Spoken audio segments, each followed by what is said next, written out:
Welcome back, my midnight congregation. Tonight, the moon rises above Tennessee's rolling hills, casting silver light on steeples that pierce the heavens.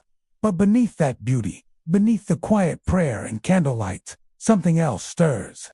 In the hollows and towns of Tennessee stand churches so old their walls breathe with secrets. Sanctuaries, once filled with the warmth of worship, now echo with voices not of this world. From Nashville's forgotten chapels to the shadowed valleys of Appalachia, these are places where the faithful once sang, and where the lost still do. So, dim the lights, hush your thoughts, and let the organ's last note fade. This is the 25 most haunted churches in Tennessee that echo with ghostly hymns. Mount Olive Church in Knoxville is a place that time seems to have forgotten. Erected in the 1800s, its weathered timbers and crumbling brick walls bear silent witness to more than a century of history. The structure has long since ceased regular services, and the surrounding fields have grown wild, leaving only a narrow dirt path to guide the few who venture to it. Those who stumble across Mount Olive often speak first of its stillness. A silence so deep it presses against the ears, broken only by the occasional whisper of wind through broken windows. But that stillness is deceptive. Beneath it lies something else, something persistent, subtle, and profoundly unsettling. Visitors describe the first sign as a faint melody, barely audible at first, curling through the air like a memory. Step closer, and the notes grow clearer. It is the sound of a choir, soft, harmonious, rising and falling as though carried on the wind itself. There is no visible source, no organ, no instruments, and no living singers. Yet the voices fill the nave, layering in gentle counterpoint, creating the sensation that the church is alive in a way that defies reason. Locals speak of the church with a quiet reverence, tinged with fear. They say that long ago, the church was home to a beloved choir, a small but dedicated group of singers who filled the building with music every Sunday. One winter evening, a fire broke out during a rehearsal. By the time neighbors arrived, the flames had consumed the choir loft and taken the lives of all who had been there. The building was repaired, but the choir was never replaced. Over the decades, the congregation dwindled, and eventually, services ceased altogether. The tragedy became a story, whispered from one generation to the next, often accompanied by the warning, "Don't go there after dark." Despite or perhaps because of these warnings, Mount Olive Church attracts those drawn to the unexplained. Paranormal enthusiasts, curious travelers, and locals alike report a consistent pattern. At certain hours, particularly on windy nights or during thunderstorms, the faint strains of song begin to emerge from the shadows. The music is ethereal, almost mournful, but perfectly pitched and intricately layered. Some claim to hear the voices clearly articulate familiar hymns, while others report fragments of unfamiliar melodies, haunting in their beauty. Witnesses describe chills running down their spines and the eerie sensation of being watched, though no eyes meet theirs in the darkness. One visitor recounted arriving just before sunset, hoping to capture photographs of the decaying interior. As the sun dipped below the horizon, the air grew unnaturally still. Then, faintly at first, came the sounds of singing. He described the voices as gentle, distant, yet impossible to ignore.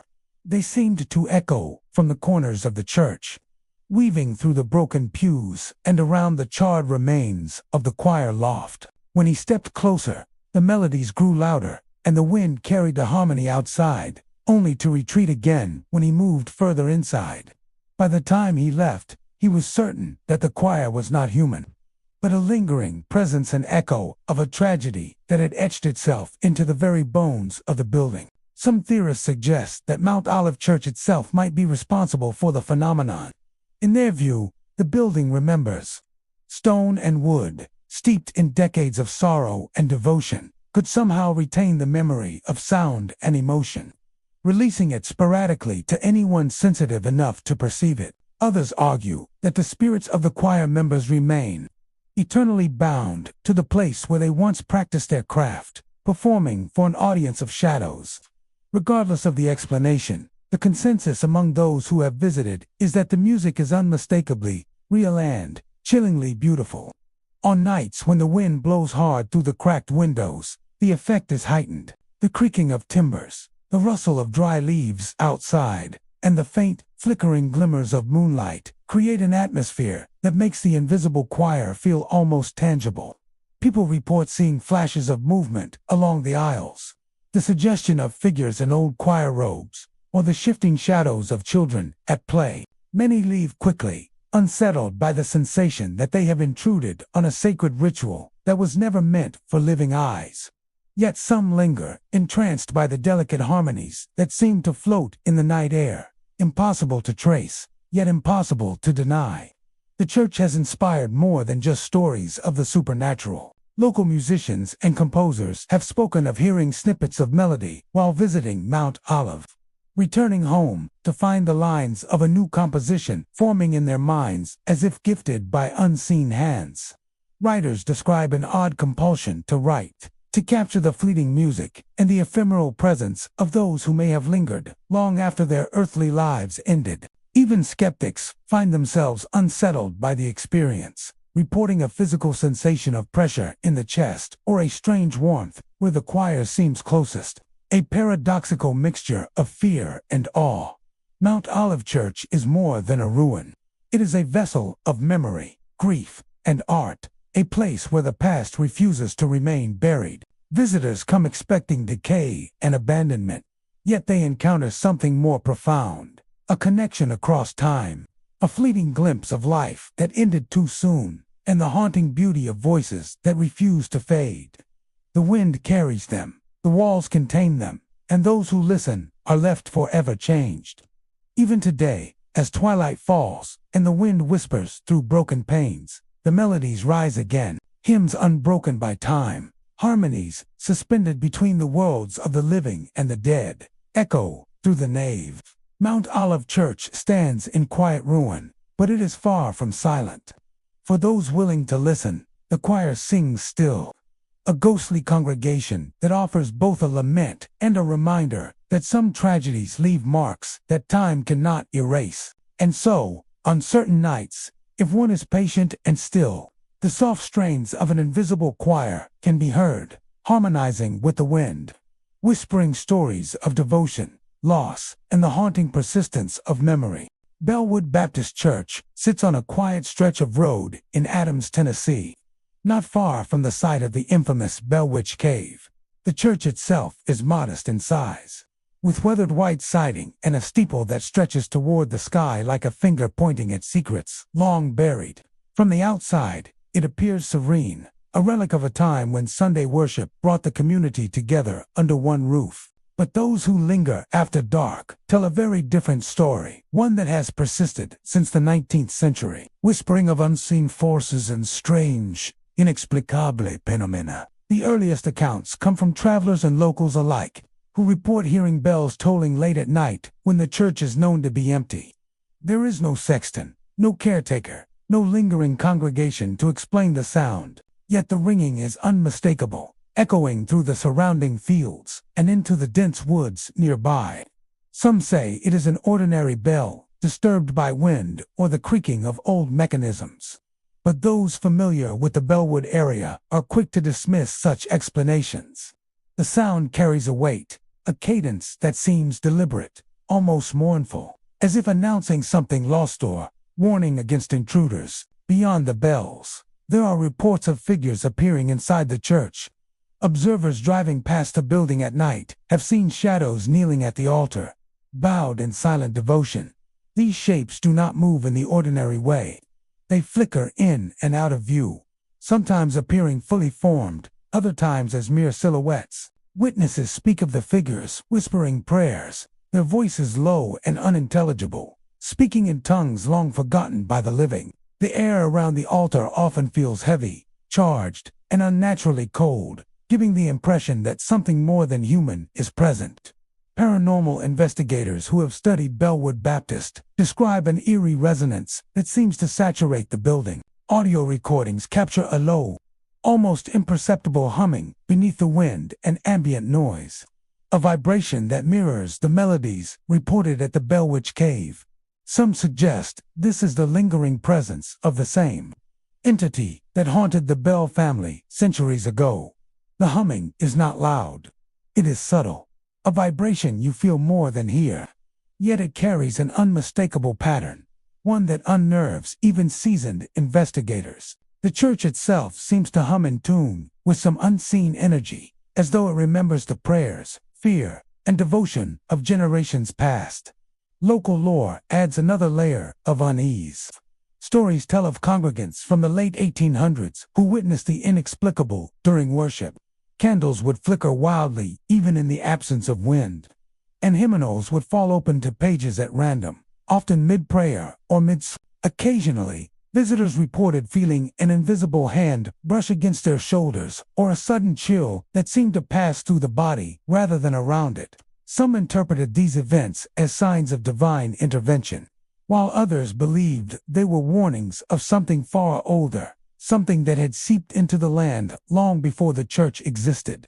Nighttime is when Bellwood Baptist truly earns its reputation. Drivers along the narrow country roads describe the sensation of being watched as they pass the church. Some claim the kneeling figures are visible only in peripheral vision, vanishing when confronted directly. Others describe a sense of being drawn to the altar, an almost magnetic pull toward the unseen congregation.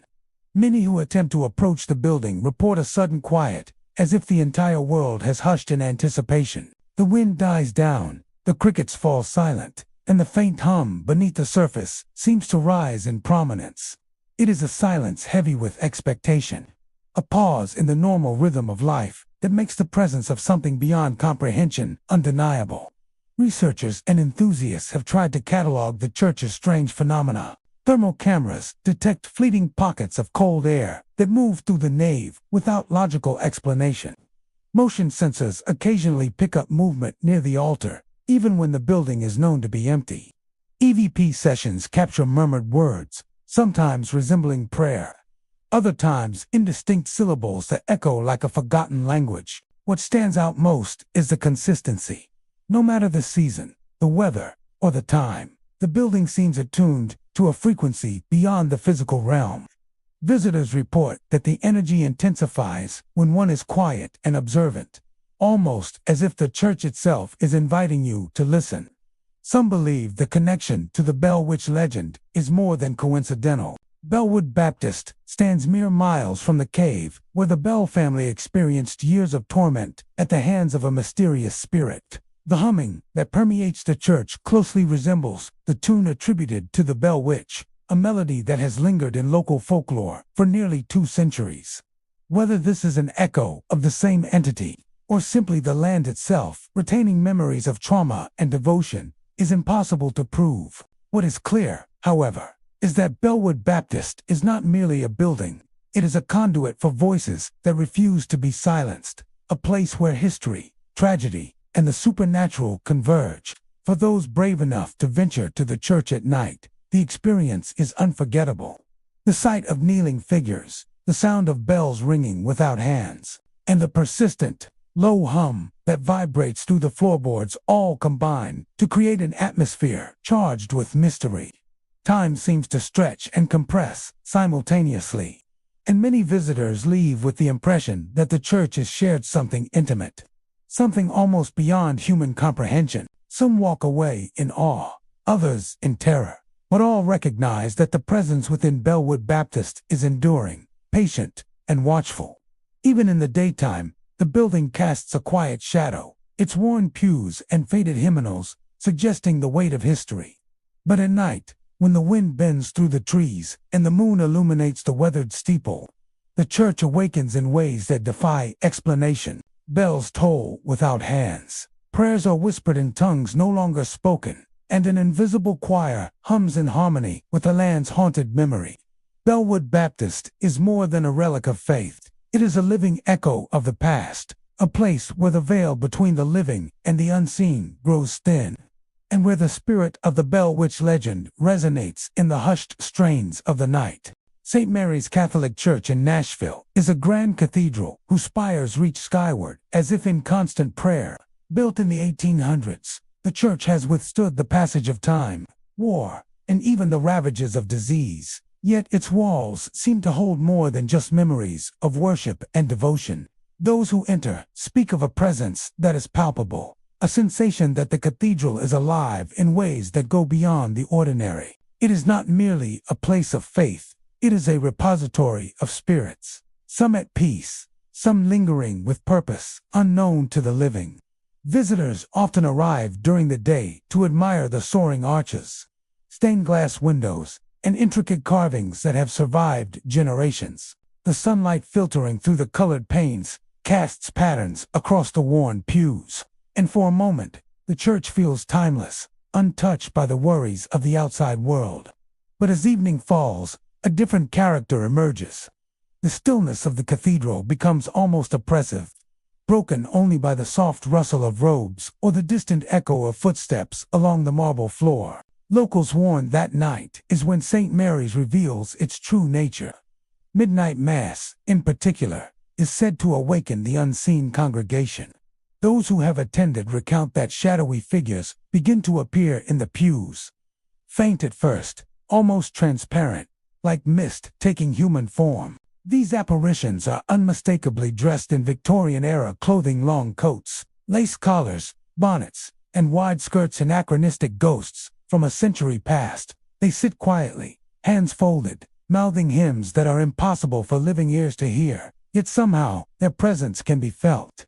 The energy in the room shifts, thickening the air with a solemnity that is at once comforting and unnerving. Some visitors describe feeling eyes upon them, the weight of countless unseen gazes as the figures go about their silent worship. The shadows do not move in ordinary ways. They glide, their edges blurred, as if tethered partially to this world and partially to another. When a living congregant kneels or shifts position, the shadows appear to mimic the motion, creating an echo of devotion across time. There is no malice in these presences, rather, they seem bound to an eternal routine, repeating the rituals of a long-gone congregation, their faith enduring even beyond death. Paranormal investigators who have explored St. Mary's report similar experiences. Audio recordings made during late-night visits often capture faint whispers of prayer, the rustling of fabric, and the soft echo of voices harmonizing in ways that cannot be explained by acoustics alone. Temperature readings fluctuate inexplicably, with cold pockets forming near the shadows, while other areas remain warm. Video footage sometimes shows vague silhouettes in the pews, moving in ways inconsistent with light or reflection. The phenomena are consistent enough that skeptics acknowledge there is something unusual within the cathedral, even if they cannot explain it. Local legends offer possible explanations.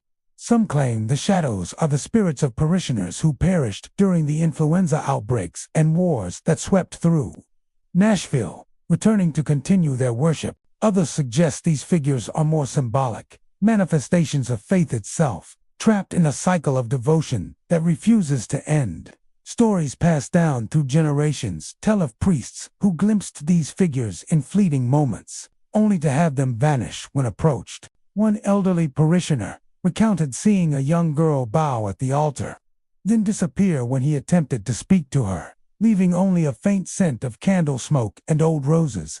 The architecture of St. Mary's seems to amplify these experiences.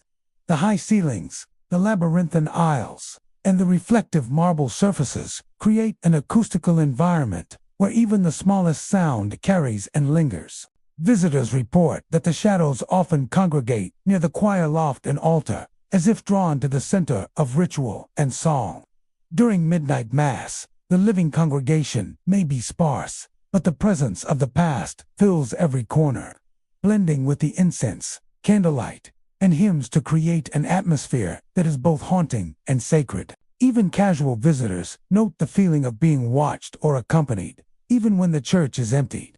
Some feel compelled to kneel or cross themselves instinctively, sensing a need to acknowledge the lingering devotion around them.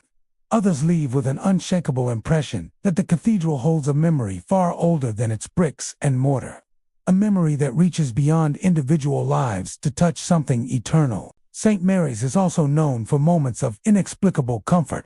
People have described hearing faint harmonies that seem to rise in answer to their own prayers, or the sense of a presence beside them during silent reflection. Children sometimes point to empty pews, speaking of people in old clothes who smile but do not speak. Visitors with musical training report hearing faint melodies echoing off the walls, harmonizing with the hymns being sung by the living, as if past and present are blending in a fleeting, spectral choir. Despite these occurrences, the church continues to operate as a place of worship. Sunday services, weddings, and baptisms proceed as usual. But there is a tacit acknowledgement among the clergy that St. Mary's has an unusual history. Priests often remind parishioners to respect the space, not only for the living congregation, but for those who have come before, implying that the faithful shadows remain part of the cathedral's eternal watch. St. Mary's Catholic Church is more than a historical landmark. It is a vessel of time, a place where devotion and memory linger in ways that defy the ordinary. Its shadowy congregation continues to repeat rituals that may have begun over 100 years ago, filling the pews with spectral worshippers whose faith never wavered. For those who visit after dark, the experience is impossible to forget. The cathedral offers more than beauty, offers a glimpse into a devotion so profound that it persists beyond life itself. In the flickering candlelight, amidst the echoing walls and whispered prayers, St. Mary's becomes a bridge between the living and the unseen, a sanctuary where time bends and faith lingers eternally, embodied in shadowy figures mouthing hymns only they can hear. Hales Bar Dam Church, perched on the banks of the Tennessee River in Marion County, is a small, unassuming structure with a haunting history. Built in the early 1900s to serve the workers of the massive Hales Bar Dam project, the church was meant to provide a sanctuary for prayer and reflection after long, grueling days of labor. The dam itself was a feat of engineering for its time, but it came at a terrible cost. The construction claimed multiple lives, both from accidents on the treacherous site and from the unforgiving waters of the river. As a result, the church quickly became more than a place of worship. It became a house of mourning, a refuge for families seeking solace in the wake of tragedy. Over the decades, the church fell into quiet disuse. The dam was completed, the workforce dispersed, and the congregation dwindled. Today, the building stands largely abandoned, its wooden pews rotting, its paint peeling, and its windows streaked with grime.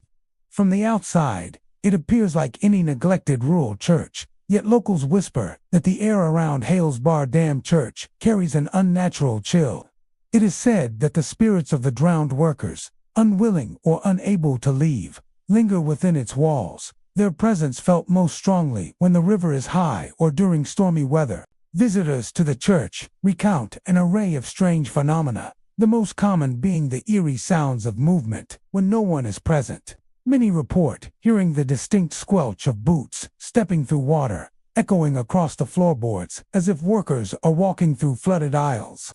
The sound is accompanied, at times, by faint gasps for breath, desperate and unrelenting, as though the victims of the river are momentarily surfacing to call out. Paranormal investigators have documented these noises during empty services, capturing them on electronic voice recordings. The EVPs often reveal distorted murmurs, fragmented cries, or muffled chants that are impossible to attribute to any living human presence. The church's interior seems to amplify these experiences. The wooden floorboards creak even under the weight of unseen footsteps, and the high, arched ceilings carry every sound with unnerving clarity. The pews, once polished and orderly, now sag under their own age, creating shadows that shift in the candlelight of occasional visitors. Some report feeling wet spots along the aisle, a sensation as though river water has seeped into the church floor, yet no flooding is present. Others notice a sudden, inexplicable dampness in the air, a clammy cold that clings to clothing and skin, reminiscent of waterlogged earth and drowned wood. Accounts from those brave enough to enter after dark describe a profound sense of being watched. Shadowy figures are said to appear near the altar or along the aisles, always indistinct, as if they exist only on the edge of perception. Some claim these shapes resemble workers from the dam, wearing early 20th century clothing, heavy boots, overalls, and capstan-carrying tools that vanish when approached. Their faces are obscured, but the presence feels heavy with emotion, fear, sorrow, and an unshakable longing for the lives lost to the river. One witness spoke of kneeling in silent prayer, only to feel a cold hand rest lightly on the back of their chair, a touch fleeting but chilling in its realism. The link between the dam and the church seems intrinsic. Locals say that the dam's dangerous currents claimed so many lives that grief itself became embedded in the land. The church, constructed for worship and solace, absorbed the sorrow of the workers and their families, preserving it in echoes of sound and movement. On nights when the river is rough or the wind howls through the surrounding trees, the spirits are said to stir more visibly.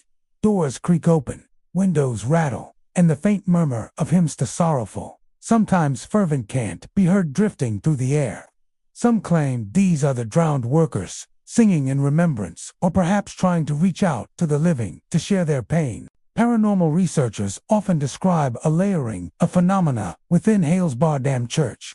There are the auditory experiences, the sloshing of boots, the labored breathing, the occasional whispers, and the tactile ones, such as cold spots or the sudden sensation of being wet from unseen water. Visual phenomena are reported less frequently, but are no less unsettling.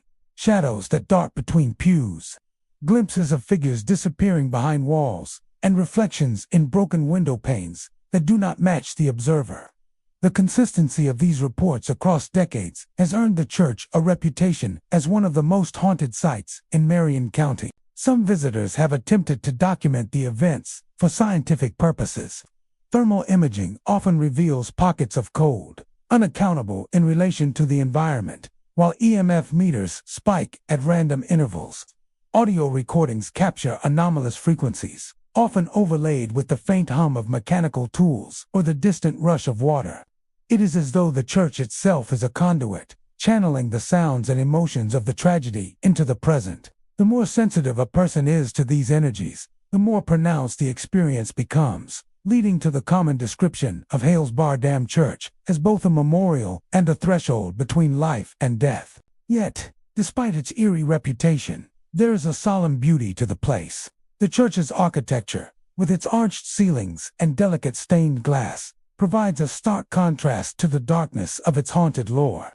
Visitors often leave with a sense of awe mingled with fear, having witnessed what feels like a fragment of the past asserting itself in the present. Some interpret the phenomena as the spirit's way of maintaining a connection to the world they were torn from, a reminder of the human cost behind the dam's construction. Others believe it is simply a site where sorrow refuses to be forgotten, replaying itself endlessly within the confines of sacred walls. Hales Bar Dam Church remains largely abandoned, yet its presence is far from quiet. The sounds of unseen workers, the subtle traces of water, and the ethereal figures in the shadows create an environment where the past and present converge. Those who venture inside at night find themselves enveloped in an atmosphere heavy with grief, memory, and the lingering energy of lives abruptly ended. The church is more than a building. It is a memorial etched in sound, shadow, and sorrow, where the spirits of drowned workers continue to walk the aisles, reminding the living of the fragility of life and the weight of history. Shiloh Church, located within the Shiloh National Battlefield in Tennessee, is a small, white wooden structure whose history is stained with blood and sorrow. Built in the early 1800s, the church stood at the heart of a community long before the Civil War swept through the region. During the April 1862 Battle of Shiloh, one of the deadliest early encounters of the war, the church was quickly converted into a makeshift field hospital. Its pews were torn apart to make room for stretchers, and the floor became a patchwork of blood-stained boards. The walls, once meant to shelter worshippers, absorbed the cries of the dying, the groans of the wounded, and the whispered prayers of soldiers pleading for mercy and survival.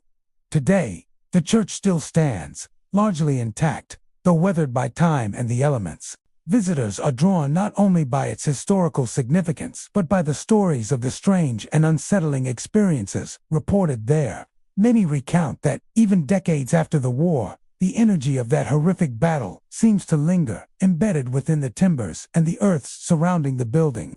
Stepping inside, one immediately senses a shift in the air. Temperatures drop abruptly, and a chill clings to the skin, heavy and unnatural. It is as if the church itself remembers the agony of the soldiers who once sought refuge there. Outside the church, the battlefield stretches across rolling fields and dense woodlands. Many visitors describe hearing distant moaning or faint cries carried on the wind, even when no one else is present. The sounds are not constant, but when they appear, they are chillingly vivid, a mix of pain, desperation, and sorrow that seems to rise directly from the soil itself. Some have reported catching the acrid temps of smoke and the metallic scent of blood in the air. Even though no fires burn and the grass is green and peaceful, the senses converge in a way that is both vivid and unsettling, as if the past is reaching forward, momentarily brushing against the present. Inside the church, strange phenomena are reported with unnerving regularity. Visitors speak of sudden drafts, shadows moving against the walls, and the eerie feeling of being watched. The pews, worn and scarred, seem to hold residual energy. Footsteps echo on the wooden floors, though no living person is present. Some hear faint whispers, indistinct words that sound like prayers or fragments of letters from long ago. Others report the sensation of cold fingers brushing against their shoulders, or the inexplicable tug of a presence standing close behind them.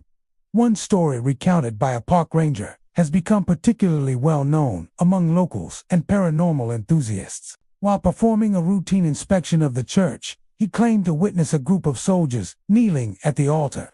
They were dressed in Civil Warrior uniforms, heads bowed in silent prayer, the weight of regret and grief heavy upon them. As he cautiously approached, intending to speak, the figures dissolved into mist, leaving only the faint scent of smoke and iron in the air. The ranger described the experience as deeply humbling and unnerving, a moment where the living and the dead seemed to exist in the same space, if only briefly. Researchers who have investigated Shiloh Church report consistent and corroborated anomalies. Thermal imaging often reveals unexplained pockets of cold air that drift across the altar and pews. Audio recordings capture groans, whispers, and moans that do not align with wind or wildlife. Some equipment picks up fleeting electromagnetic spikes in areas of the church known to have seen heavy casualties.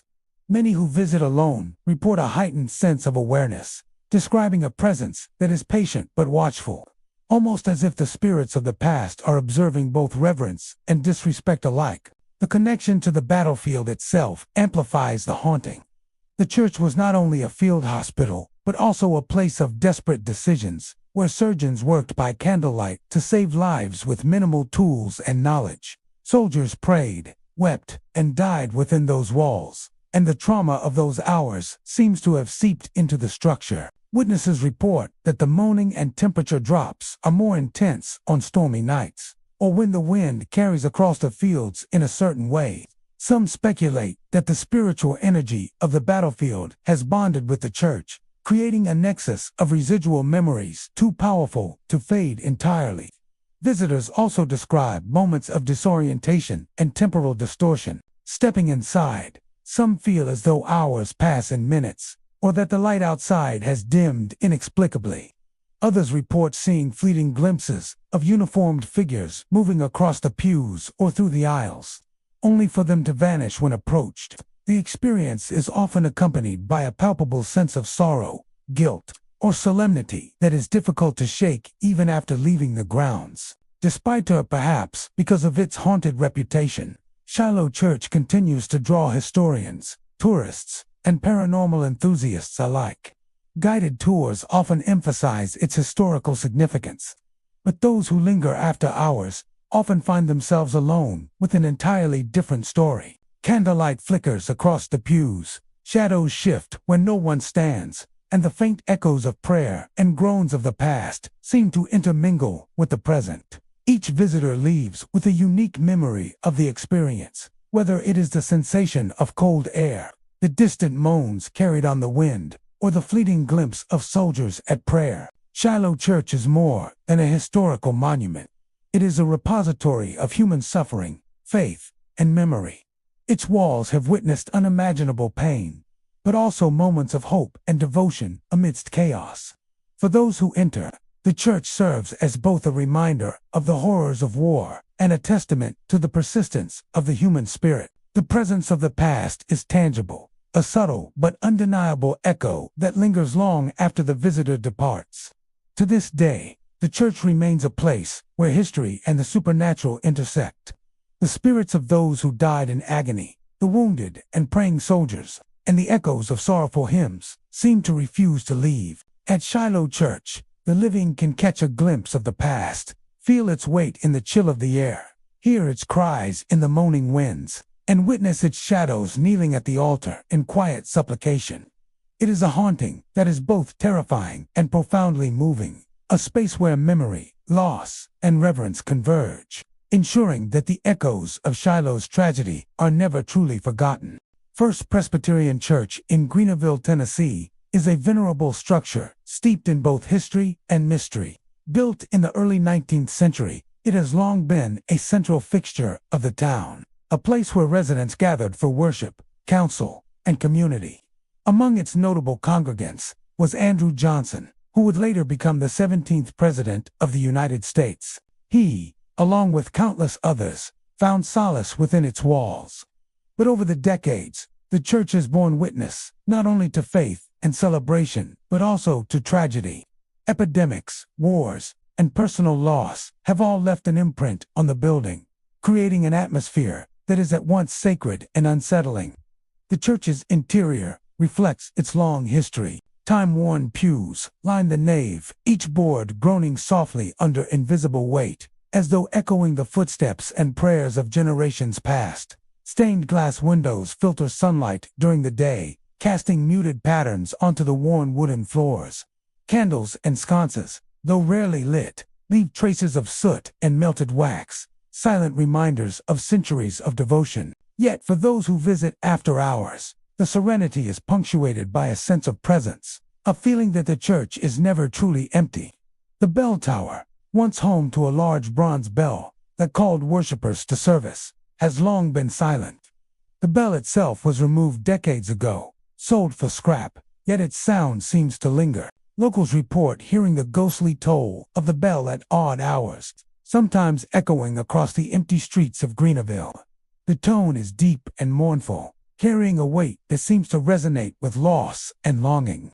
It is not a hollow sound, but one imbued with emotion, as if the bell is calling out for those who never returned, or for the souls who once filled the pews. Visitors often comment on the peculiar behavior of the pews. Even when no one is present, they creak and shift, responding to no visible force. Some describe the sensation of being followed by subtle drafts, or hearing whispers in corners that carry faint echoes of prayer. One frequent visitor, a local historian, remarked on the sensation of sitting alone in a pew and feeling the faint pressure of another presence beside her, as if someone from the past were sitting quietly in reflection, sharing the sacred space without intrusion. Perhaps the most enduring story of First Presbyterian Church involves the woman in black. Locals describe her as a shadowy figure who appears at dusk, moving silently along the aisles. She carries a single candle, the flame flickering but never extinguished, and walks with a solemn purpose. Her attire is old-fashioned, reminiscent of mourning garments worn in the 19th century, and her face is often obscured by the shadows of her veil. Those who attempt to approach her find only emptiness. She vanishes without a trace, leaving behind only the faint, lingering scent of lilies. The fragrance is delicate and sweet, evoking both reverence and melancholy, a sensory reminder of life and death intertwined within the church's walls.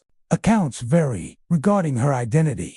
Some believe she is the spirit of a devoted parishioner who lost her family to one of the many epidemics that swept through Greenville. Others suggest she may be a grieving mother or wife from the Civil War era, returning to the place of comfort and faith where she once sought guidance. Regardless of her origin, she is consistently described as gentle and non-threatening, a figure of quiet sorrow rather than malice.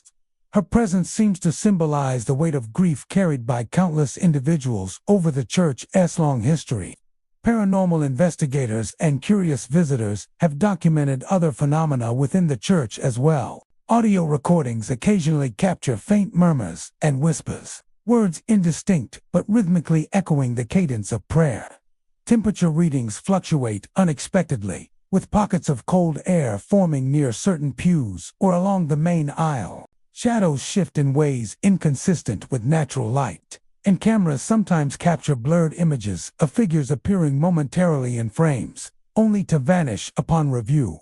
These anomalies, while subtle, reinforce the sense that First Presbyterian Church remains tethered to the lives and spirits of those who worshipped and suffered there. Even for those uninterested in the supernatural, the church carries a palpable energy. The history alone, the countless baptisms, weddings, funerals, and moments of personal reflections, seem to saturate the walls and floors. Standing in the nave, one can almost feel the passage of time, the layering of generations, and the echoes of voices long silenced. The stories of the epidemics, the soldiers who went to war, and the everyday townsfolk who found comfort here all contribute to the lingering atmosphere, making the church both a historical treasure and a place of quiet, unspoken reverence. At dusk, when the last rays of sunlight filter through the stained glass, the effect is at its most pronounced. Shadows lengthen across the pews, the air grows noticeably cooler, and a stillness settles over the building that feels almost alive. It is during this time that visitors most often report seeing the woman in black, or sensing the presence of unseen worshippers. Some leave quickly, unnerved by the subtle phenomena, while others linger, captivated by the sense of connection to the past. Many describe a profound mix of awe and sorrow, a reminder that faith, loss, and memory can coexist in powerful and unexpected ways. First Presbyterian Church continues to serve the Greenville community, holding regular services and events, yet it remains a place where the past is never far from the present. Its pews creak, its bell tolls, long after being removed, and the woman in black walks the aisles as dusk falls. The scent of lilies lingers, a fleeting but potent reminder of lives lived and lost, of prayers whispered in hope and grief. Visitors leave with more than photographs and memories. They carry a sense of having stepped into a space where history, devotion, and the unseen converge, and where the echoes of the past remain ever present.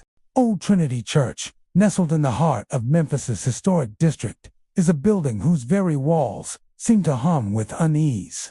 Once a vibrant center of worship, it now stands decaying, its stonework blackened by time and neglect, its wooden beams splintered and warped. The church has long been a source of local lore, whispered about in hushed tones by residents who claim that the building is cursed. Despite tour, perhaps because of its dilapidated state, visitors, historians, and paranormal enthusiasts are drawn to it, eager to witness its strange occurrences firsthand.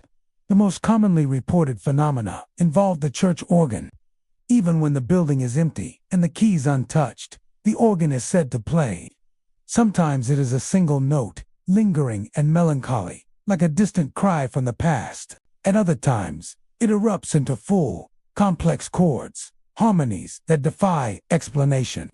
Witnesses often describe the music as sorrowful, yet strangely precise, as if an invisible hand has taken command of the instrument. The sound seems to rise from the very heart of the church, filling the nave with a presence that is both eerie and mesmerizing. Disembodied voices are another hallmark of Old Trinity. Visitors and locals alike report hearing murmurs and conversations that cannot be traced to any living person. The sounds often echo through the rafters, bouncing from the high ceilings and stained glass windows, creating a sense that the building itself is speaking.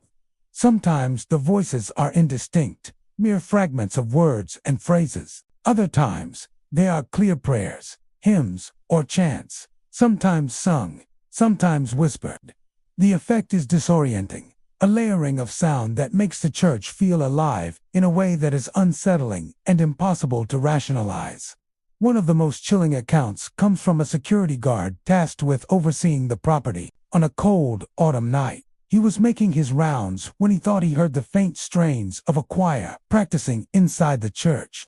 The voices were rich and harmonized, moving in and out of the shadows as if following a conductor unseen. Curious and cautious, He approached the building and pushed open the heavy doors, but the interior was completely empty. No choir, no instruments, not even a single person in sight. The sound persisted for a few moments longer before fading, leaving only the echo of the guard's own heartbeat in the silent space. Shaken but determined to complete his shift, the guard made his way toward the altar. It was then that he noticed something extraordinary. Every candle on the altar, long unlit and covered in layers of dust, was burning, flames steady and warm, casting flickering shadows across the worn stone. The smell of melted wax filled the air, mingling with the faint scent of incense that seemed to have no source. He later reported that he could not account for how the candles had been lit, and no explanation, mechanical, electrical, or otherwise, could be found. To this day, he insists that whatever he witnessed was not the result of human intervention, but something far older, something bound to the church itself. The history of Old Trinity Church provides a possible context for these phenomena, though it offers no definitive answers. Built in the mid-1800s, the church served a bustling congregation in Memphis for decades. Over the years, it weathered periods of prosperity and decline, as well as moments of tragedy, fires, economic hardship, and a series of unfortunate deaths among clergy and parishioners, all contributed to the church's reputation for being cursed. It is believed by some that the events left behind residual energy, a psychic imprint of sorrow, devotion, and unfinished business that continues to manifest in audible and visual phenomena. Paranormal investigators who have explored the church note a pattern of activity that corresponds with its historical events. Audio recordings frequently capture the sound of the organ or faint choral music, often when no one is inside. EMF meters spike unpredictably, suggesting the presence of an unseen force. Some investigators have even recorded whispers that seem to respond to questions. Though the phenomenon is inconsistent and elusive, shadows are observed moving in the corners of rooms or along the upper galleries, sometimes fleeting, sometimes lingering long enough to be captured on camera, yet always impossible to approach directly. The visual environment of the church amplifies the unsettling effect. Sunlight filters weakly through dust-covered stained glass, painting the cracked floors with muted patterns. Broken pews line the nave, their surfaces worn and warped, while cobwebs stretch between rafters like delicate curtains. The altar, often the focal point of paranormal activity, retains the sense of sacred purpose it once held, but is now overlaid with a feeling of watchfulness. The combination of physical decay and spiritual resonance creates an atmosphere where even the most skeptical visitor cannot help but feel the weight of history pressing down, an awareness that the church remembers what transpired within its walls. On nights when the moon is high and the air still, the phenomena intensify. Witnesses describe a layering of sensory experiences. The organ playing, candles mysteriously lit, whispers that shift from one corner of the nave to another. Some even report seeing shadowy figures moving along the upper balconies, their outlines humanoid but shifting, as if they exist between dimensions. The church seems to breathe, responding to the presence of the living in subtle, unpredictable ways, making it difficult to distinguish between imagination and reality. Despite, or perhaps because of its haunting reputation, Old Trinity Church remains a point of fascination. Historians are drawn to its architectural and cultural significance, while ghost hunters and thrill seekers are drawn to the stories of its spectral activity. The building stands as a testament not only to the passage of time, but to the enduring resonance of human experience, devotion, and the mysterious echoes of lives once intertwined with its walls. Old Trinity Church in Memphis is more than a relic. It is a living reminder that some places hold more than history. They hold echoes of the past, shadows of those who came before, and a presence that cannot be silenced. The organ plays, the voices murmur, the candles light themselves. And for those willing to step inside, the church offers a glimpse into a world where time, memory, and spirit converge, leaving visitors with a sense of awe, unease, and a story that lingers long after they leave. Hopewell Church, nestled in a secluded clearing near Dandridge, Tennessee, is a small, weathered structure that seems almost swallowed by the dense forest surrounding it.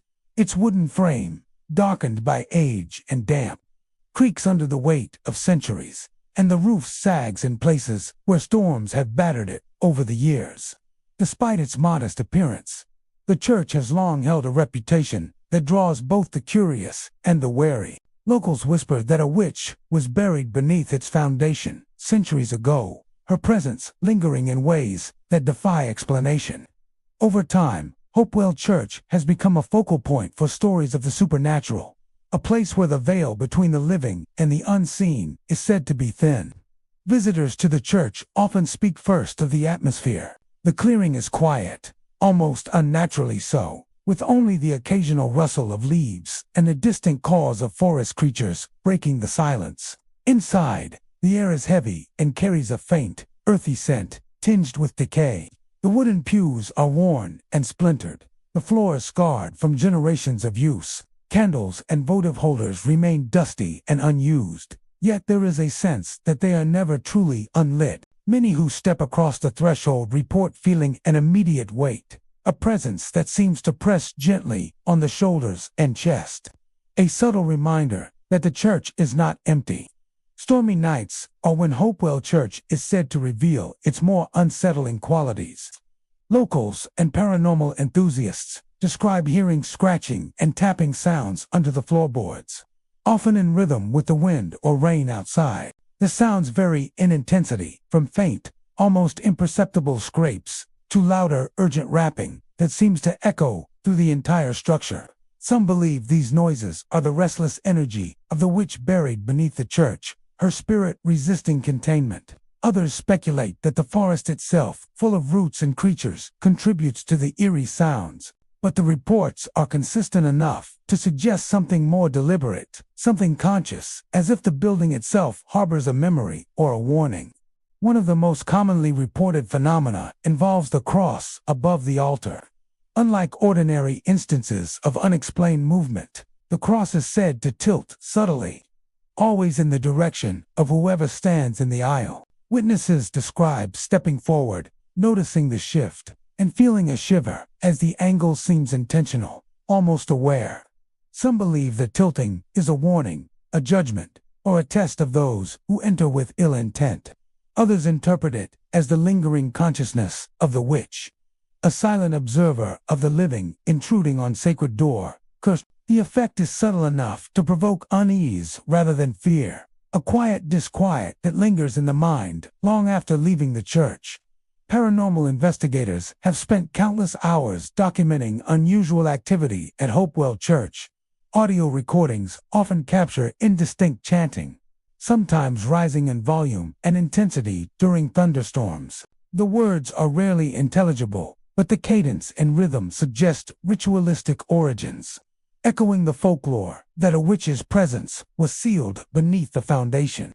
Some investigators have reported feeling a cold draft that moves against the natural flow of air, brushing across the nape of the neck or slipping along the aisle as if accompanying an unseen entity. Electromagnetic readings frequently spike, particularly near the altar and the cross, while thermal imaging reveals pockets of chill that have no logical source. Those brave enough to spend a night inside the church recount moments that are impossible to ignore. Shadows appear to shift independently of light, congregating near the altar, pews, or corners of the nave. Faint whispers rise and fall, blending with the rhythm of distant rain or the groaning of the old wooden structure. Some visitors report the sensation of being watched, a presence that moves in tandem with their own steps, patient and deliberate. Candles left unlit are occasionally found burning the next morning, the wax melted in patterns that suggest a ritual or message, though what it might mean remains unknown. Stories from the local community add further weight to the church's eerie reputation. Generations of townsfolk have recounted family members who refused to enter the clearing after dark, citing instinctive fear or dreams of a woman in shadow watching from the pews. Farmers claim that livestock behave strangely when passing the church at night, and hikers report sudden drops in temperature or the feeling of being observed by invisible eyes. The legend of the witch buried beneath the church has become inseparable from these accounts, creating a narrative that blends history, folklore, and unexplained phenomena. Despite its age and isolation, Hopewell Church continues to attract attention. Historians appreciate its architectural significance and its connection to early settlement in the region, while thrill seekers and ghost hunters visit hoping to witness the supernatural firsthand. Each visitor leaves with a story, whether it is the scratching under the floors, the chanting that seems to come from nowhere, or the unsettling tilt of the cross above the altar. Some leave terrified, others awed, but nearly all acknowledge the same feeling. The church is alive in a way that is more than physical, an enduring presence that defies rational explanation. Hopewell Church is more than wood, nails, and stone. It is a vessel for centuries of fear, devotion, and mystery. The forest around it may shelter shadows and creatures, but within its walls, something older and far more deliberate lingers. The witch's spirit, if it exists, has not vanished. It has imprinted itself into the building, leaving traces in sound, movement, and perception. The scratching, the chanting, the tilting cross all are reminders that the church remembers, that it watches, and that it is not entirely empty. Visitors often leave with a sense that they have glimpsed only a fraction of what Hopewell Church contains. The clearing returns to silence once they depart, the forest closing in around the structure as though holding it secret from the world. Yet for those who have been inside, the experience is indelible. The echoes of chanting, the scratches beneath the floorboards, and the subtle movement of the cross create a lingering impression that continues long after one has left the clearing. Hopewell Church remains a place where history, legend, and the unseen converge, a structure alive with the memory of the past and the restless presence of whatever was buried beneath its foundation. Cades Cove Primitive Baptist Church, nestled deep within the Great Smoky Mountains, is a small wooden structure that has stood for over a century, quietly weathering the passage of time. Surrounded by rolling meadows and dense forests, the church is preserved as part of the Cades Cove Historic District, a place where the past seems suspended in a perpetual state of reflection. Its simple architecture, a single nave of hand-hewn timbers, a modest steeple, and wooden pews worn smooth by generations, belies a reputation that is anything but ordinary. Visitors to the site often speak of an uneasy feeling upon entering, as though the very air is thick with unseen observation. The sense of being watched is the first thing many report. Some describe it as a prickle along the spine, a subtle weight that follows them through the nave. Others hear faint footsteps that echo across the wooden floor, though no one else is present. Hikers and tourists who venture to the church in the daytime often sense movement in the corners of their vision, shadows that vanish when they attempt to look directly. Even seasoned guides admit that Cades Cove Primitive Baptist Church carries an atmosphere that cannot be explained by the wind rustling through the surrounding forest or the creaking of the old timbers alone. One of the most striking phenomena reported here is the sound of preaching. Visitors have described hearing sermons delivered with passion and conviction, voices rising and falling as if a congregation were present. The words are sometimes discernible, fragments of scripture or exhortations, but often they are muffled or distorted, slipping in and out of hearing. These impassioned sermons have no identifiable source, and attempts to locate the speaker consistently fail. Paranormal enthusiasts believe the church retains the echoes of ministers from generations past, preachers whose voices linger in the timber and air, repeating the words that once stirred the faithful. Local lore suggests that these sermons are not malevolent but are a reflection of devotion preserved across time. Nightfall brings a different, even more uncanny presence. Despite the fact that Cades Cove has no electricity and no modern lighting within the church, visitors frequently report seeing faint illumination from the windows. The glow is subtle, like candlelight, soft and diffuse, but it is persistent, appearing only after dusk and fading with the first hints of dawn. Those who approach the church at night often feel the urge to pause at the threshold, sensing both welcome and warning in the glow. The source of the light has never been explained, though some speculate it is tied to the lingering spirits of ministers or parishioners, a spectral manifestation of devotion still attending the services that time has long ended. Inside, the church retains much of its original character. The pews are simple and unadorned, lined up in perfect rows, and the pulpit, though weathered, remains intact. Visitors have reported subtle movements in the interior, books sliding slightly on shelves, hymnals opening on their own, or the faint swish of clothing as if someone unseen is passing between the pews.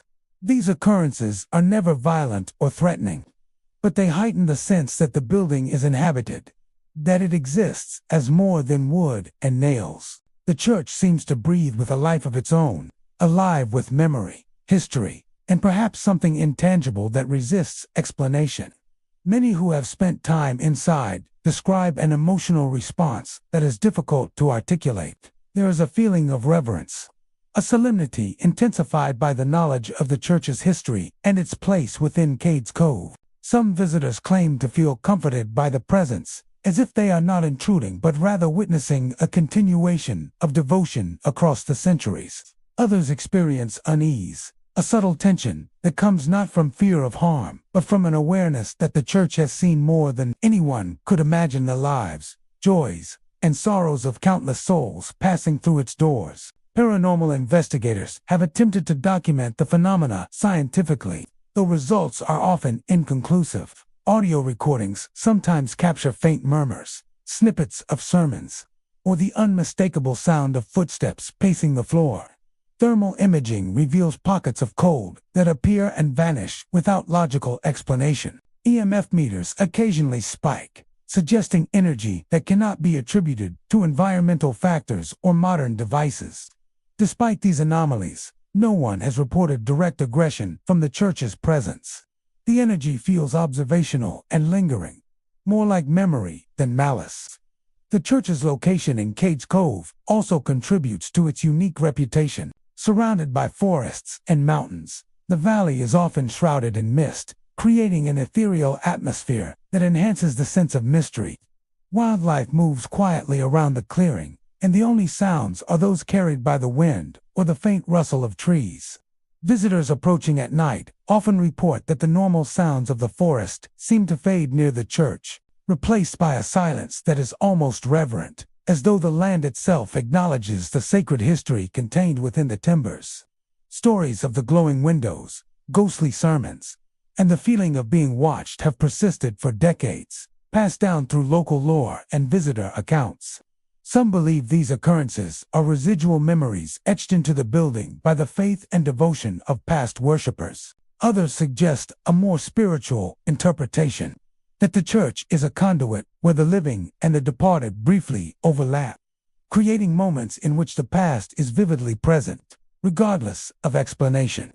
The experiences are consistent enough to intrigue and unsettle even those who are skeptical of the supernatural. Cades Cove Primitive Baptist Church remains a silent witness to the passage of time. Its wooden frame endures, though weathered and aged, holding within it the energy of countless prayers, sermons, and moments of reflection. Visitors leave with stories that linger, the memory of unseen eyes, faint voices, and a light that shines without explanation. In the clearing surrounded by mountains, the church continues to exist as a place where history, devotion, and the unexplained converge. The glowing windows, the echoes of preaching, and the subtle presence within its walls ensure that, for those who venture here, Cades Cove Primitive Baptist Church is more than a building, yet is a living memory, a quiet, haunting testament to faith that transcends time. Christ Church Episcopal in Chattanooga is a striking Gothic structure that dominates its corner of the city, with pointed arches, intricate stonework, and towering stained glass windows. By day, the church exudes solemn beauty, its spires catching sunlight and its interior suffused with calm reverence. Yet, beneath its serene exterior lies a history steeped in sorrow, a past that continues to echo through the very walls of the building. During the Civil War, the church's basement was repurposed as both a hospital and a morgue, a space that bore witness to intense suffering, loss, and death. Soldiers wounded in battle were carried there, their groans mingling with the prayers of clergy and volunteers, while the deceased were laid out with care, awaiting burial or transport. The trauma of that time left an indelible mark on the structure, one that manifests in ways both subtle and unnerving. Visitors and parishioners alike report a sense of unease when entering Christ Church after dark. The calm that defines daytime worship is replaced with an atmosphere charged with something unseen, a lingering presence that seems to observe and follow. The most common reports involve sounds originating from the basement. Faint cries, sometimes indistinct and sometimes clear, echo upward through the sanctuary floorboards, often accompanied by the soft shuffle of footsteps. Those who have ventured into the basement describe a chilling environment, cool, damp air, the faint scent of iron and old linens, and a sensation of weight pressing down on their shoulders. It is as if the souls who passed through during the war remain tethered to the space, replaying fragments of their suffering endlessly. The auditory phenomena extend upward into the main sanctuary. During quiet moments, especially late at night, parishioners have reported hearing whispers and murmurs that seem to come from the empty pews. Some speak of indistinct voices praying, while others describe snatches of conversations that sound as though the living and the dead are overlapping for a brief, fleeting moment. Choir members occasionally report hearing harmonies that no one is singing, melodies that drift through the nave with precision and emotion. These experiences are disorienting, creating the impression that the church is simultaneously a place of worship and a theater of past suffering. Perhaps the most unsettling accounts involve the apparition of a figure dressed in a priest's robe. Witnesses describe a shadowy form gliding through the aisles, his head bowed as if in perpetual prayer or reflection. He moves silently, with no sound of footsteps, often appearing at the far end of the nave, before disappearing when approached. Some parishioners claim he seems to conduct invisible ceremonies, gesturing with hands as though leading the congregation in prayer, then vanishing before any interaction is possible. There is no malice in the apparition. Rather, it evokes a profound sense of reverence and sorrow, a reminder of the weight of history and the sacred duty once performed within the church. Paranormal investigators have documented a variety of anomalies at Christ Church Episcopal. Audio recordings frequently capture muffled voices, sometimes layered with the ambient noise of wind or distant traffic, yet distinct enough to suggest human speech. Electromagnetic field meters often spike in areas corresponding with reported sightings of the priestly apparition or near the sanctuary floor above the basement. Thermal imaging sometimes reveals pockets of inexplicably cold air, localized and fleeting, producing a sudden chill in the midst of warm evenings. While equipment offers some evidence, the most compelling accounts remain those of the human senses, the unmistakable feeling of presence, the sounds of movement where no living person exists, and the fleeting glimpses of forms that seem rooted in another time. The architecture of the church itself seems to amplify these experiences. Gothic arches create long corridors of shadow, high ceilings carry sound in unusual ways, and the thick stone walls absorb light and movement, intensifying the sense of isolation. Stained glass windows, intricate and colorful, filter the world outside, casting shifting patterns onto the nave that change with the angle of the sun or, in the case of supernatural activity, with no visible source at all. The basement, once a place of necessity for the care of soldiers, remains cold and damp, a physical reminder of the horrors that occurred there, its environment seemingly attuned to retain and replay the events of the past. Visitors often report emotional responses that are as profound as they are unsettling. Many feel sorrow, empathy, or a sudden heaviness in the chest, an emotional resonance linked to the long-ago suffering housed in the basement. Others experience fascination or awe, recognizing that Christ Church is not merely a building, but a repository of human history, memory, and lingering energy. Even those who do not believe in spirits find themselves unsettled by the sounds and sensations that defy explanation, caught between skepticism and the undeniable weight of presence. At night, the combination of history, architecture, and paranormal activity creates a singular atmosphere. The sanctuary is silent, except for occasional groans of the timbers, whispers carried from below, or the faint shuffle of invisible steps. Candlelight flickers across the pews and altar, enhancing the shadows, while the imagined presence of the robed figure lends a sense of continuity to the centuries of devotion and tragedy that have taken place within the church walls. Even the most casual visitor feels the profound weight of the past. A reminder that some spaces retain memory in ways beyond human comprehension. Christ Church Episcopal in Chattanooga stands as a testament to endurance, faith, and the persistence of memory. Its walls have witnessed pain and healing, loss and devotion, life and death. The echoes of soldiers' cries, the shuffling footsteps from the basement, and the silent figure of the priest in the aisles ensure that the church is never truly empty. For those who enter, it offers not only a historical experience, but a haunting reminder that the past can linger in the present, shaping perception, emotion, and even the very air one breathes. Within its Gothic walls, the living and the departed coexist, if only for fleeting moments, in a space where history and the supernatural converge. St. Paul's Episcopal Church in Franklin, Tennessee, has stood for over a century. Its brick walls and stained glass windows testifying to generations of worship, mourning, and hope. Yet beneath its beauty lies something far older, far darker. During restoration work in the 1970s, workers uncovered several unmarked graves beneath the church floor. What began as a simple renovation soon became a haunting revelation. Since that day, the church has never truly been silent again. Electricians replacing old wiring reported flickering lights that refused to stay steady, even after the circuits were checked and rechecked. The great pipe organ once, the pride of the congregation, began to sound without wind or human touch. Late at night, janitors and caretakers claimed to hear a single low chord hum through the empty sanctuary, followed by faint footsteps echoing across the wooden floor. Some dismissed it as old wiring, shifting wood, or the Tennessee humidity.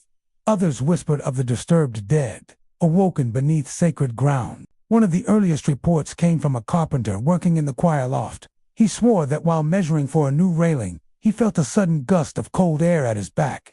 When he turned, every candle on the altar below had flickered to life, though no one had touched them. The carpenter fled, leaving his tools behind.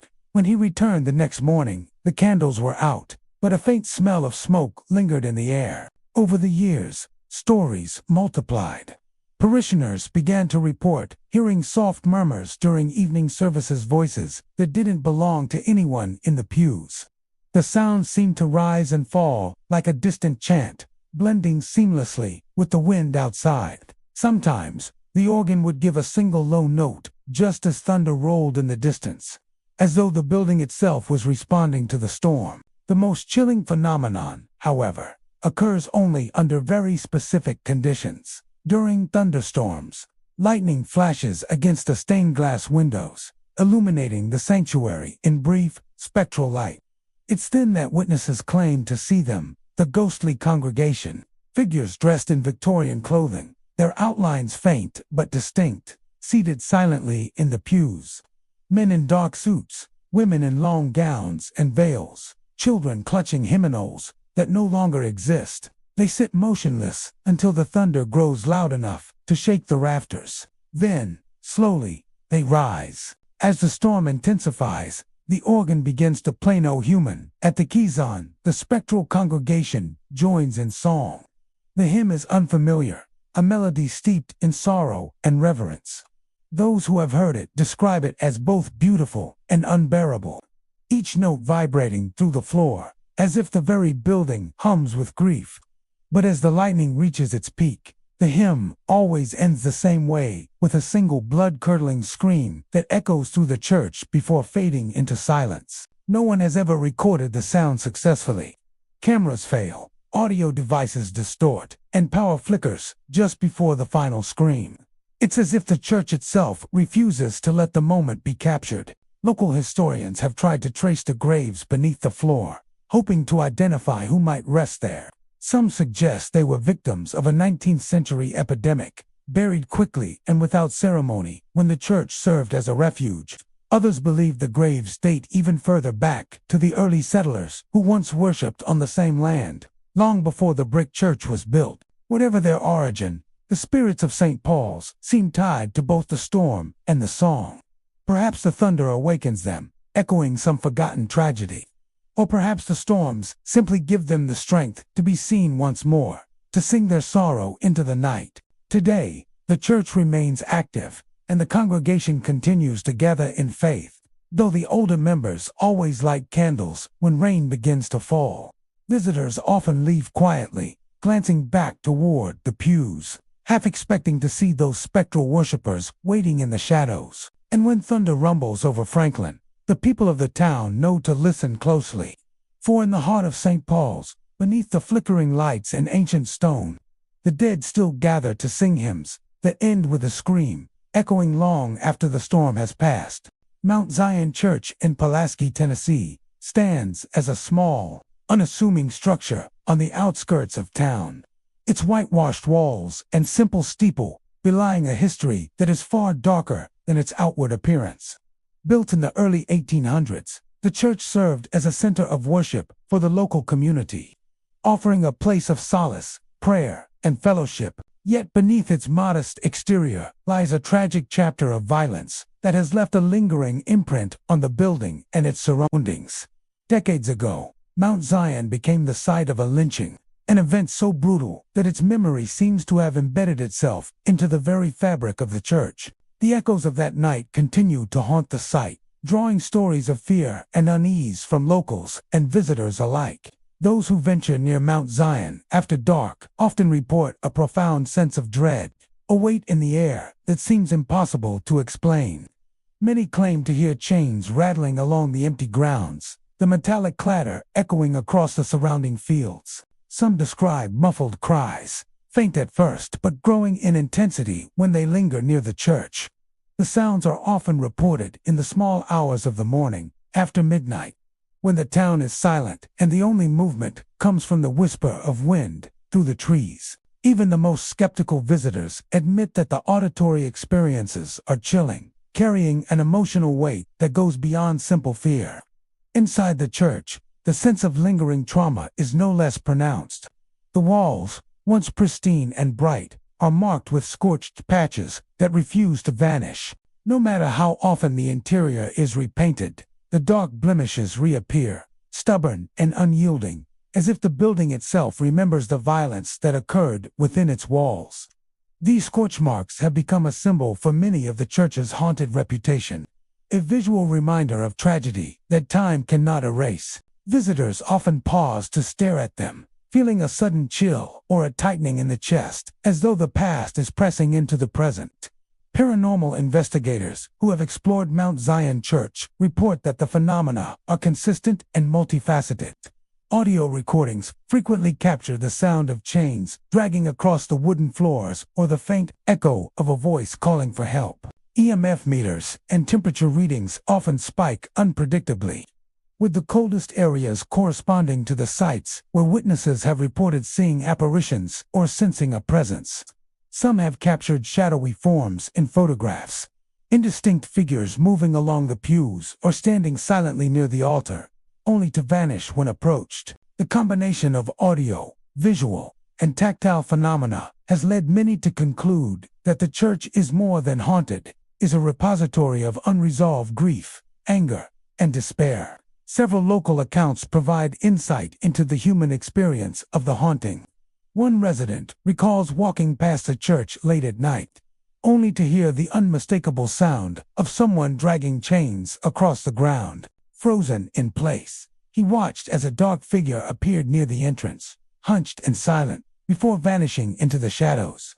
Another visitor described stepping inside the church during daylight hours and feeling a sudden, inexplicable chill, as if the presence of the past had momentarily filled the space. Candle flames have been reported to flicker wildly, pews creak as though occupied, and the ambient air often carries the faint metallic scent of blood, further amplifying the sense of unrest. The surrounding environment contributes to the unnerving atmosphere. Mount Zion sits on a small rise, isolated from nearby homes and businesses, with the churchyard open to fields and trees that seem to grow darker at night. Fog often rolls in during the cooler months, blanketing the grounds in a gray, otherworldly haze. Wildlife becomes quiet and cautious near the building, as if instinctively aware of the lingering energy.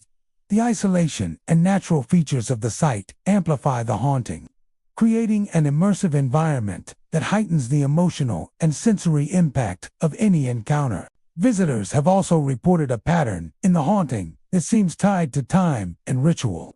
Midnight, the hour most associated with spiritual activity, is when chains rattle the most and cries are heard.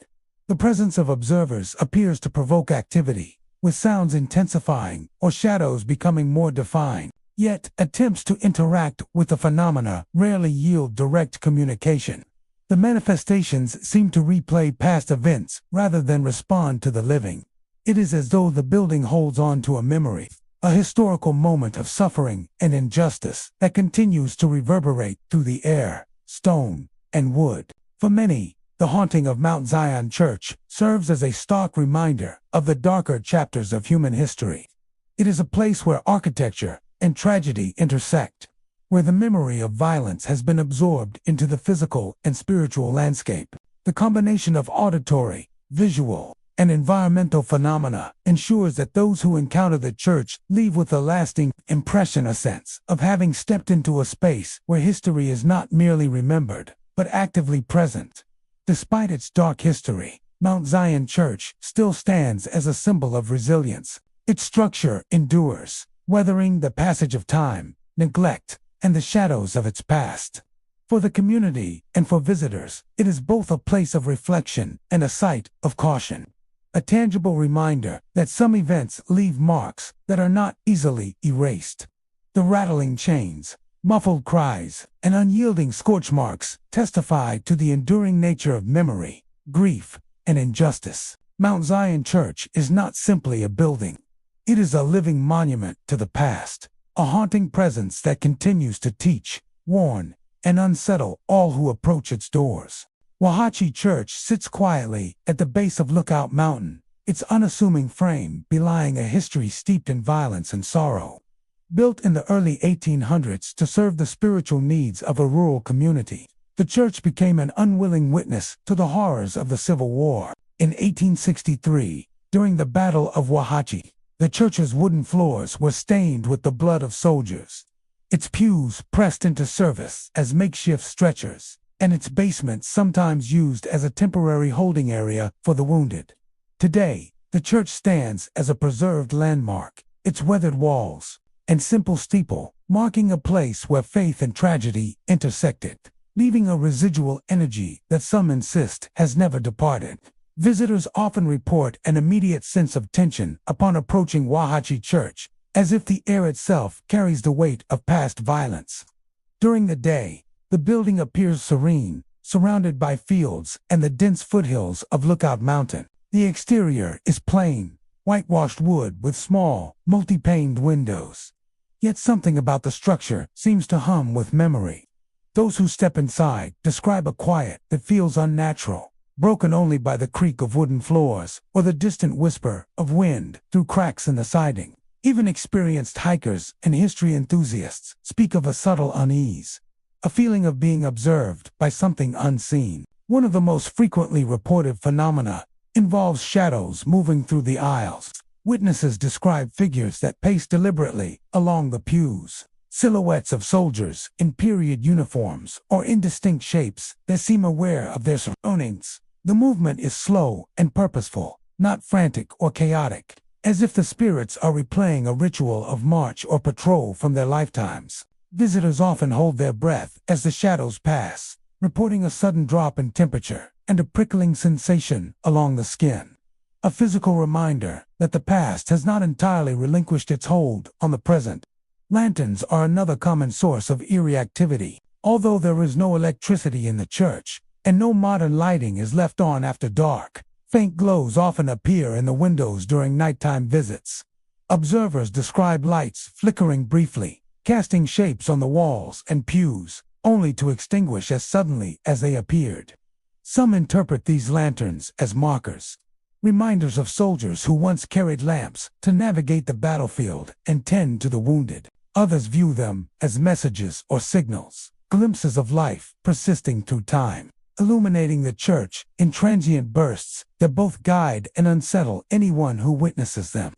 Paranormal investigations at Wahachi Church have documented a range of unusual phenomena. Audio recordings sometimes capture faint marching sounds, the rhythm of boots striking wood or stone, along with muffled commands or calls that are indistinct but eerily human.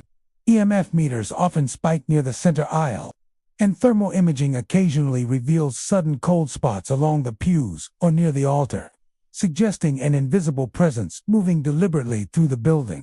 Investigators note that these occurrences are most common during evening or night hours, and especially during conditions that mimic the original battle fog, wind, or stormy weather, which seems to trigger the echoes of the past. Several first-hand accounts illustrate the church's haunting character. One visitor described arriving just after sunset to find the floorboards emitting subtle rhythmic creaks, as if boots were pacing in unison.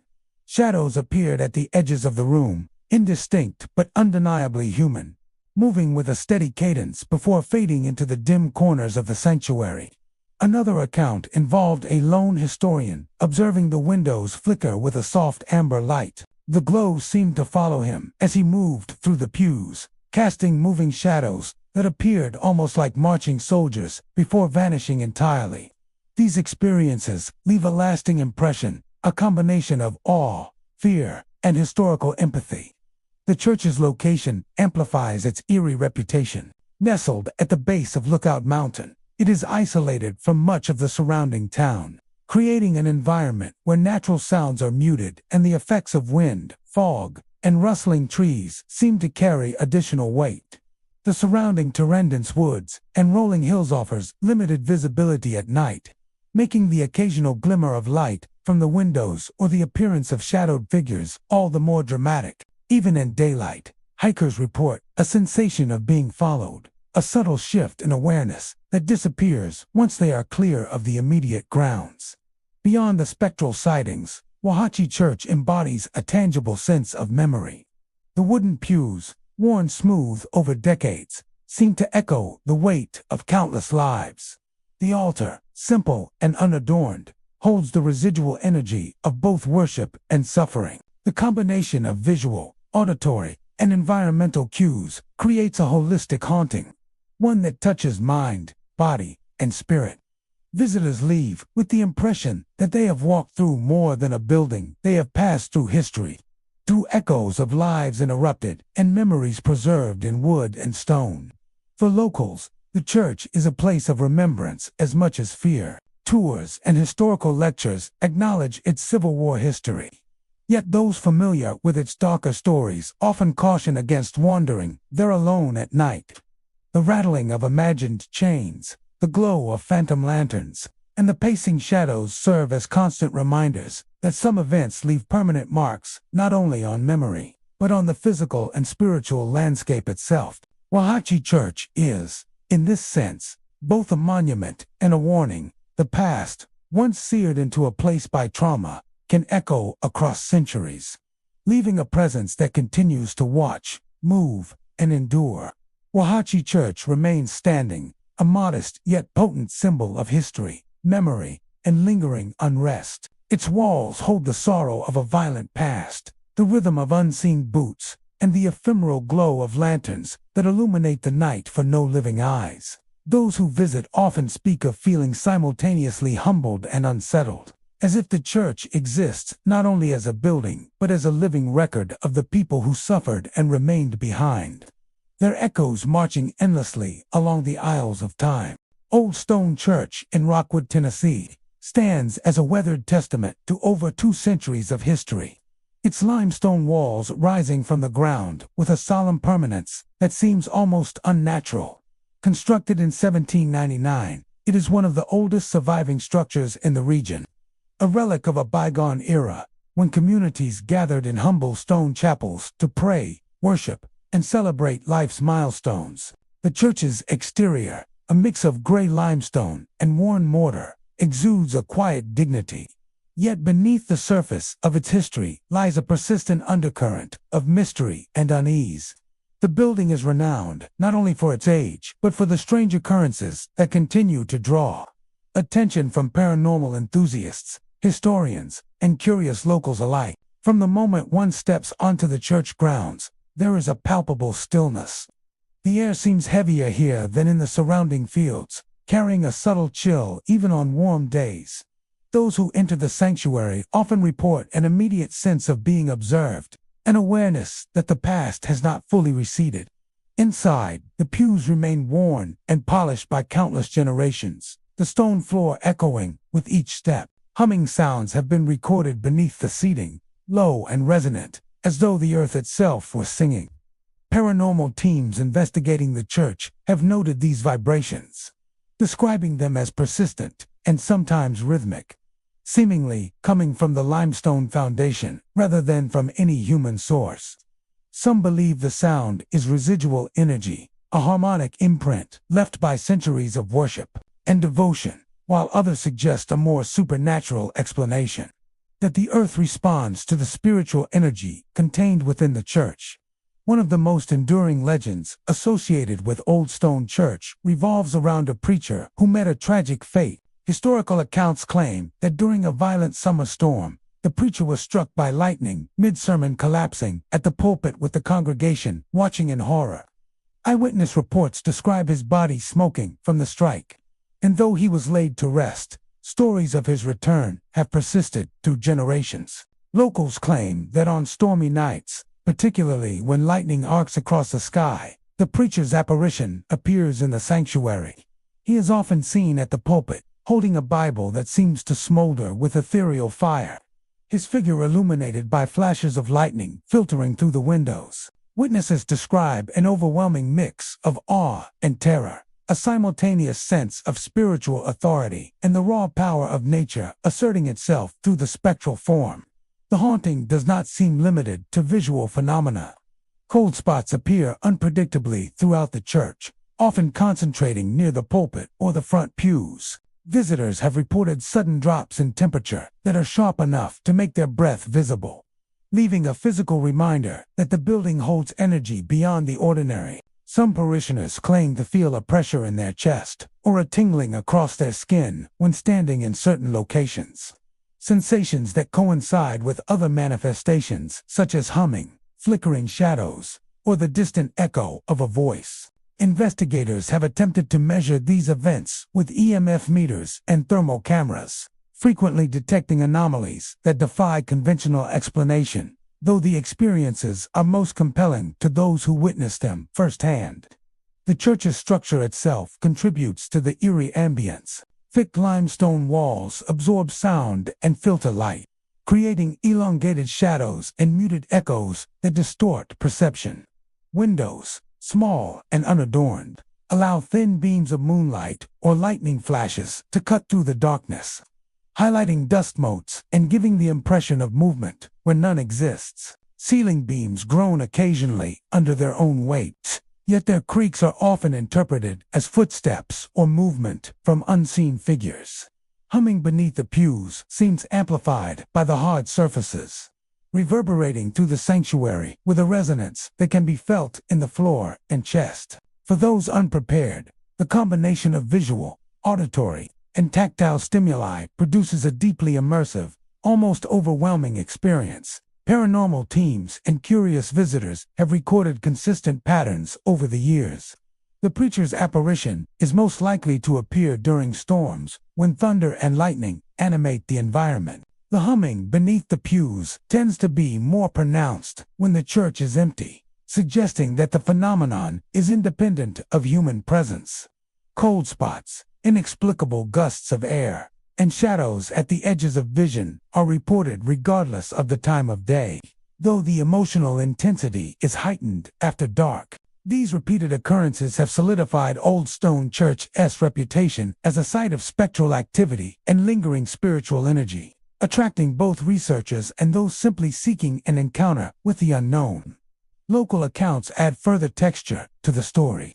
One visitor described standing in the center aisle as a sudden hum began beneath the floor, rising and falling in pitch, while lightning illuminated a figure at the pulpit with a glowing Bible.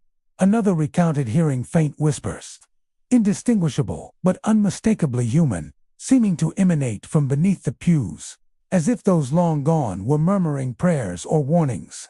The combination of sight, sound, and sensation creates a holistic haunting that is difficult to ignore or rationalize. Old Stone Church is more than a building. It is a repository of memory, devotion, and tragedy. Its limestone walls hold centuries of worship, and its floors bear the echoes of both the faithful and the fallen.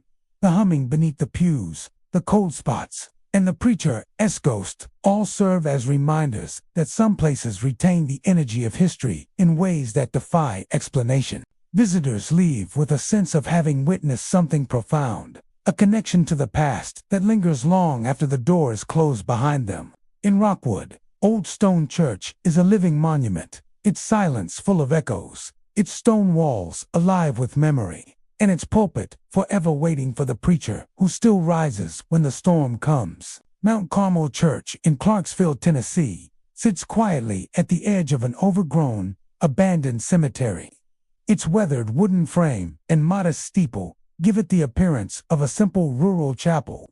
Yet beneath this exterior lies a history shrouded in sorrow, mystery, and lingering energy. Built in the 1800s, Mount Carmel once served as the heart of a small but devoted community, hosting baptisms, weddings, funerals, and weekly services for generations of families. Over time, however, the congregation dwindled. The cemetery fell into neglect, and the church itself became a shadow of its former vibrancy. Yet, even as the living departed, those who visit at night claim that the church has not been abandoned in the true sense. Something remains, bound to the land, the building, and the graves that surround it. Visitors approaching Mount Carmel after dark often speak of an immediate shift in the air. The cemetery, dense with tombstones leaning at odd angles and long grass that rustles in unseen patterns, carries a weight of stillness that is both solemn and unnerving. Some report hearing whispers, faint at first, as if carried on the wind from the graves themselves. These voices are low and indistinct, sometimes sounding like murmured prayers, other times like soft conversations between unseen figures. Those who linger often describe a sense of being observed, as though eyes from beyond are tracking their movements across the moss-covered headstones and toward the church itself. Inside the church, the atmosphere is equally unsettling. Though the building is empty of living congregants, the pews remain neatly arranged, their wood polished but worn, and the altar holds a faint residual presence of past devotion. Lights, where they exist, flicker without explanation, and doors occasionally swing open by themselves, creaking on rusted hinges even when no one is near.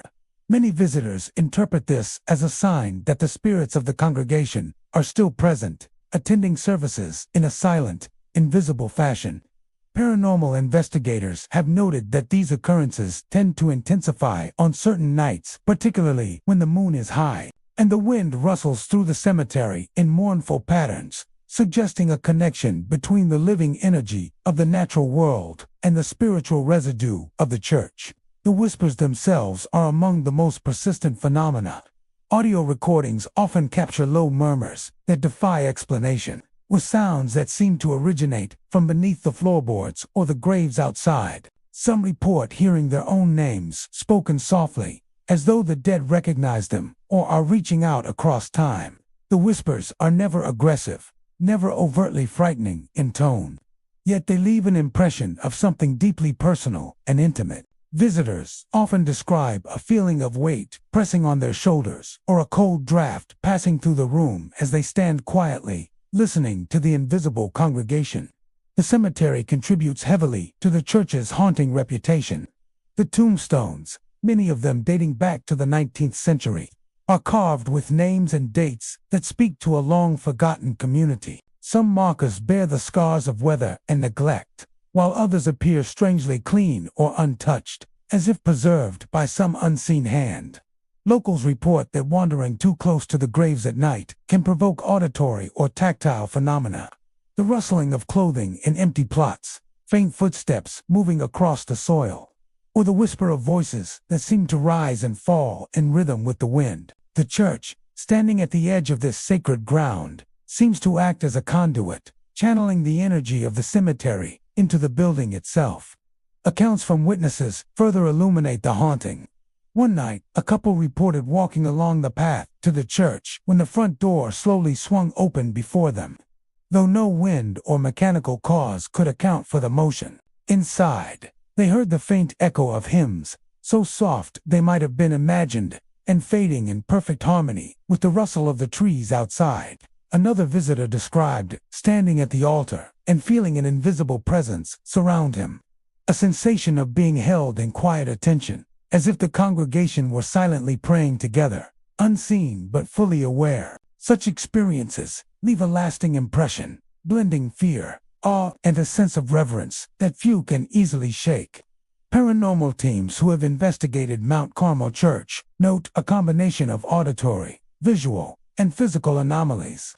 EMF readings often spike in corners near the altar and the edges of the sanctuary, while temperature fluctuations suggest cold spots that move with an unseen rhythm. Video cameras occasionally capture brief shadows flickering across pews or altar steps, dissolving when approached, and audio equipment records murmurs too faint to distinguish clearly but consistently present. While skeptics attribute some of these occurrences to natural causes, drafts, wildlife, or the acoustics of the old wooden building, the consistency of reports across decades has solidified the church's reputation as a site of persistent paranormal activity.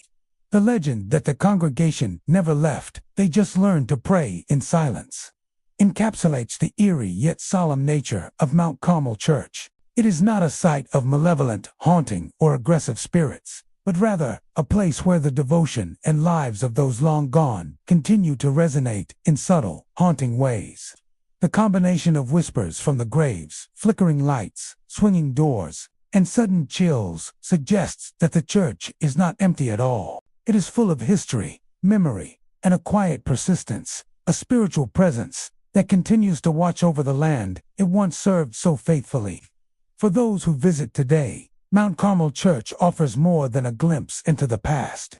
It is an immersive experience in the way places remember. Each rustle of grass, flicker of light, and whisper from beneath the floorboards reminds the living that history does not vanish simply because the people have passed on. Instead, it lingers in spaces, in air and stone, in memory and energy, waiting for observers to acknowledge it. The church, standing beside its neglected cemetery, becomes a bridge between the present and the past, a sacred site where the departed continue their devotions in silence, and the living can witness the profound echoes of time. St. Patrick's Catholic Church in McEwen, Tennessee, is a small but sturdy structure. Its brick facade, weathered by more than a century of storms, sun, and human history. Built in the late 1800s, the church originally served a modest congregation, providing a place of worship, community gatherings, and spiritual guidance. Yet one of the darkest chapters in its long history came in 1918. During the influenza pandemic that swept across the world, the church, like many public buildings at the time, was pressed into service as a makeshift hospital, its pews converted into cots, its sanctuary crowded with the sick and dying, and its quiet halls filled with the urgent sounds of survival and despair. It was here, amid suffering and loss, that something ethereal took root, leaving echoes that persist to this day. Parishioners and visitors alike report an unusual atmosphere in St. Patrick's, particularly on cold November nights, when the chill seems to seep through the brick walls and settle into the sanctuary. Many describe a feeling of being watched, not in a menacing way, but as if unseen eyes are quietly observing the living, silently bearing witness to their presence. The most commonly reported phenomenon, however, is the faint sound of hymns melodies that rise and fall gently, echoing from somewhere within the church. Though no choir or instrument is present, these songs are often described as mournful and tender, carrying a sense of devotion that seems both human and otherworldly, as though the spirits of those who suffered during the influenza outbreak are offering one final act of prayer and comfort. Historical accounts from survivors of the 1918 pandemic describe a church transformed into a place of both terror and solace. Families placed loved ones on the pews. Nurses and volunteers moved between rows, tending to the sick, and the air was thick with the scent of illness, disinfectants, and candle smoke. Amid the chaos, many reported hearing soft singing, a choir that seemed to appear from nowhere, offering hymns to calm the dying and provide a fleeting sense of hope. Some believed that the singing came from angels, others that it was the collective prayers of those around them, merging into a single, invisible chorus. These early testimonies laid the foundation for the stories that continue to circulate more than a century later. Modern visitors to St. Patrick's often recount similar experiences, particularly in the late evening or early hours when the church is empty. Some hear voices rising faintly through the sanctuary, the harmonies delicate and sorrowful, yet unmistakably human in tone. A few parishioners have claimed that if they pause and stand quietly in the center aisle, the melodies grow slightly clearer, as though the unseen choir is aware of their attention. The songs are never aggressive or frightening. Instead, they carry a bittersweet sense of remembrance, an echo of the countless souls who passed through the church in its darkest hours. The architecture of the church seems to amplify these experiences.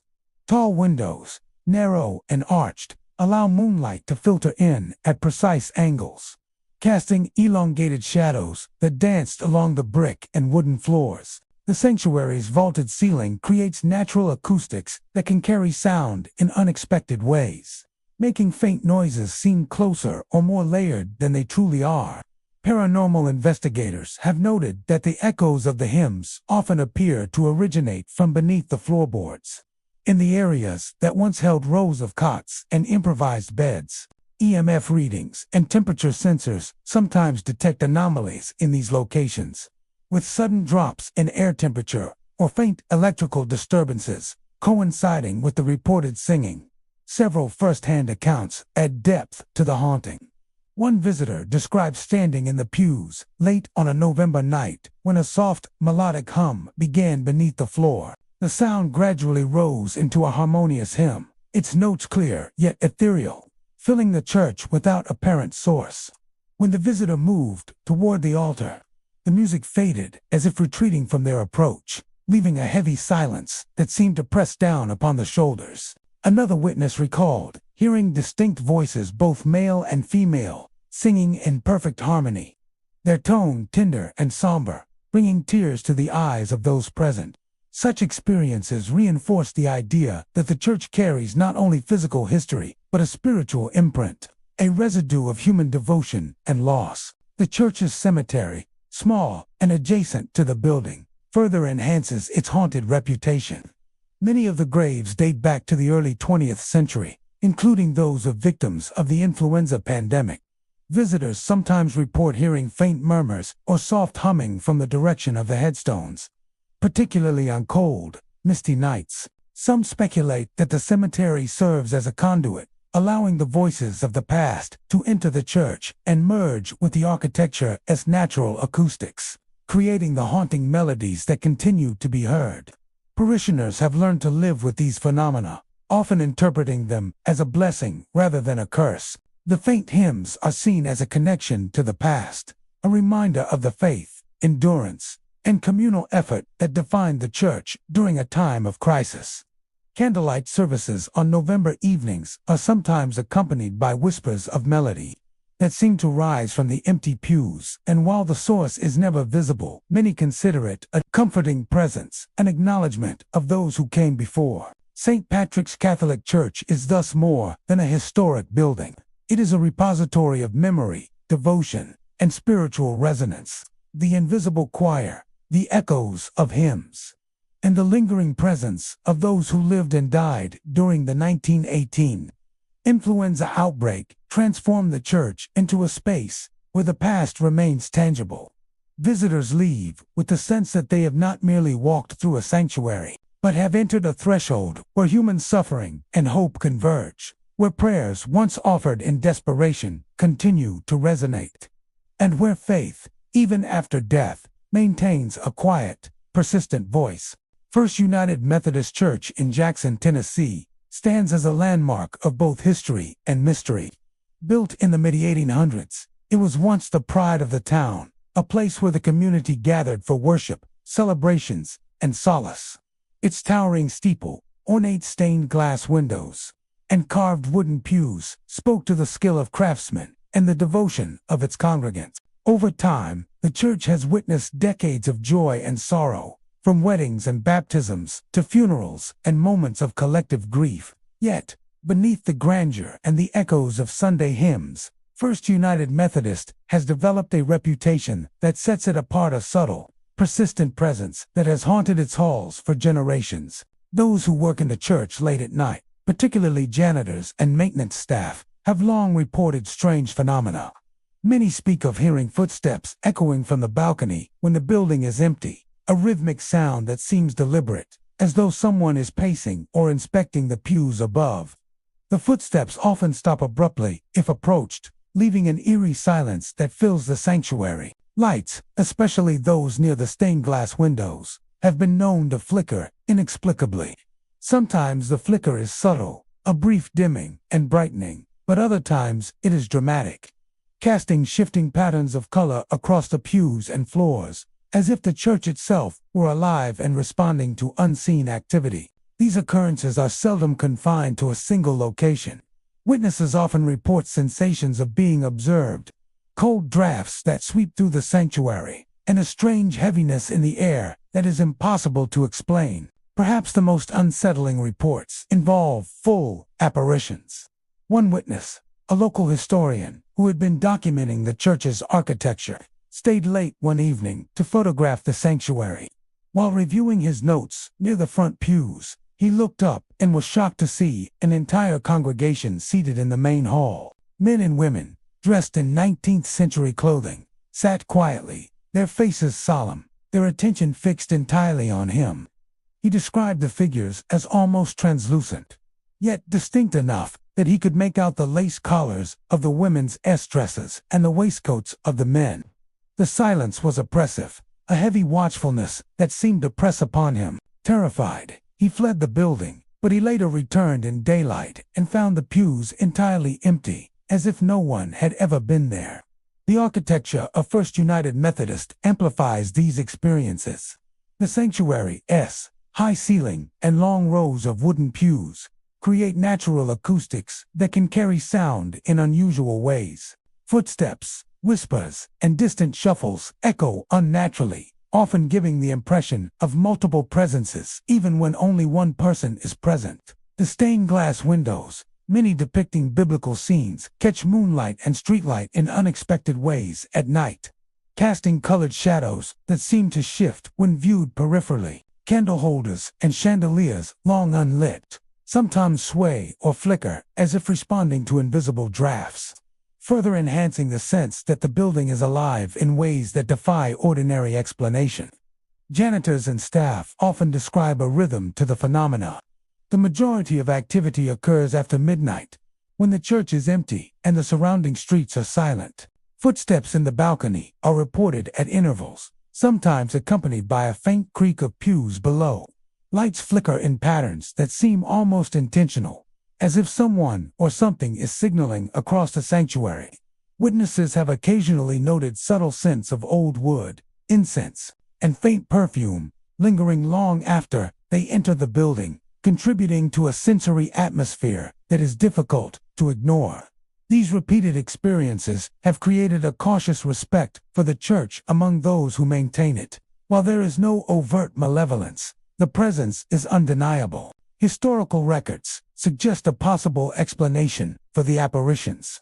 First United Methodist has been a central fixture of the community for more than a century, and many congregants from the 1800s are buried in adjacent churchyards. The 19th century attire of the apparitions aligns with this era, and it is believed that the figures may represent past members of the congregation, returning in some form to participate in a service that is no longer offered.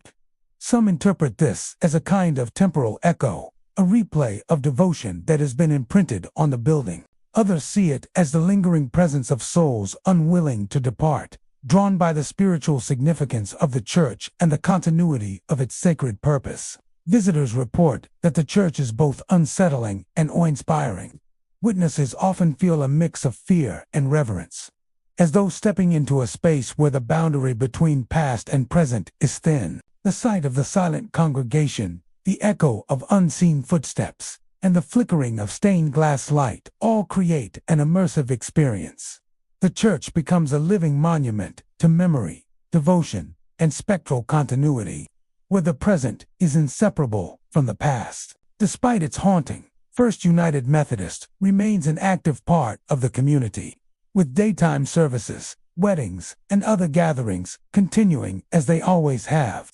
The paranormal experiences are generally confined to nighttime or solitary moments, leaving daytime worship largely undisturbed. Yet the stories persist, passed along from janitor to parishioner, from visitor to historian, creating a shared lore that enriches the church's historical significance and its mysterious reputation. First United Methodist Church stands as more than a place of worship. It is a living archive of time, memory, and devotion, where the echoes of past congregants continue to resonate. Footsteps on the balcony, flickering stained glass, and the silent 19th century congregation all testify to a presence that cannot be fully explained or ignored. Those who enter the sanctuary late at night are not simply walking through a building, they are witnessing the persistence of human devotion, the imprint of memory, and the subtle yet undeniable presence of the past that continues to watch, wait, and endure. Chapel Hill Church in Chapel Hill, Tennessee, stands at the edge of a dense woodland clearing, overlooking the site of the legendary Chapel Hill Ghost Light. Built in the late 19th century, the church has long served as a modest place of worship for the local community. Its whitewashed walls, simple steeple, and weathered wooden doors suggest humility and quiet devotion. Yet despite its outward simplicity, Chapel Hill Church has become entwined with one of the region's most enduring paranormal mysteries, drawing curious visitors, ghost hunters, and locals alike who speak of blue orbs, spectral figures, and unexplained phenomena that linger around both the church and its surrounding cemetery. Those who approach the church after dark often describe a palpable shift in the atmosphere. The air seems thicker, charged with a quiet tension, and the sounds of the nearby woods rustling leaves, distant animal calls take on an amplified, almost anticipatory quality. The most striking phenomenon reported by visitors is the appearance of glowing orbs, usually blue or pale white, that drift silently among the graves and along the church's stone steps. Witnesses describe the orbs as moving deliberately, hovering for moments before ascending or drifting toward the tree line. Unlike ordinary lights, these orbs emit no heat or discernible energy. They are entirely spectral, yet their presence feels undeniably real.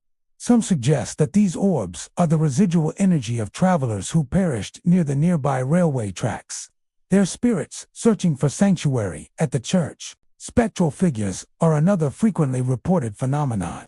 Witnesses often see shadowy shapes appearing on the church steps, figures dressed in clothing reminiscent of the late 19th or early 20th century. These apparitions are generally silent, their movements deliberate, as if they are waiting for something or someone. Some appear to glance toward the road or the tracks, and others seem to move toward the church doors before vanishing without a trace. Local lore holds that these figures are the spirits of travelers or railway workers who met untimely deaths on the nearby tracks, drawn to the church's sanctuary in hopes of peace. Many who have observed them describe a mixture of awe and unease, a sense of connection to lives interrupted long ago. Inside the church, the atmosphere mirrors the eerie activity outside. The wooden floors creak unexpectedly, and the pews, though empty, seem to bear the weight of invisible occupants. Some visitors report hearing faint footsteps along the aisles, or the soft scraping of a chair moved as if someone had just risen to leave. Occasionally, doors swing open or closed on their own, creaking against rusted hinges in the silent sanctuary. The ambient temperature often drops without explanation, and some experience chills that seem to originate from the very walls of the church. Paranormal investigators have recorded unexplained audio, including faint whispers, soft sighs, and subtle murmurs that sound like prayers offered in hushed tones. These recordings, combined with visual sightings, suggest that the church serves as a focal point for lingering energies tied to both the cemetery and the nearby tracks. The cemetery itself is central to Chapel Hill Church's haunting. Rows of headstones, many dating back over a century, occupy the clearing behind the church. Some stones are cracked or tilted with age, while others remain remarkably intact, standing as silent sentinels over the departed. Witnesses often report seeing the same blue orbs drift among the graves, sometimes pausing at certain markers as if acknowledging particular souls. On foggy nights, visitors describe seeing the faint outline of figures moving between the stones. Their movements slow and deliberate, as if retracing paths they once walked in life. Locals maintain that these manifestations are connected to the tragic accidents that occurred near the nearby railway, with the church serving as a spiritual beacon for those who never made it home. One memorable account comes from a local resident who had stayed late in the church to prepare for Sunday service. As she stepped outside to the front steps, she saw a cluster of blue orbs hovering just above the ground near the cemetery entrance. Moments later, several shadowy figures appeared on the church steps, their faces indistinct but their presence undeniable. She described a sensation of being watched yet protected, a simultaneous feeling of fear and calm.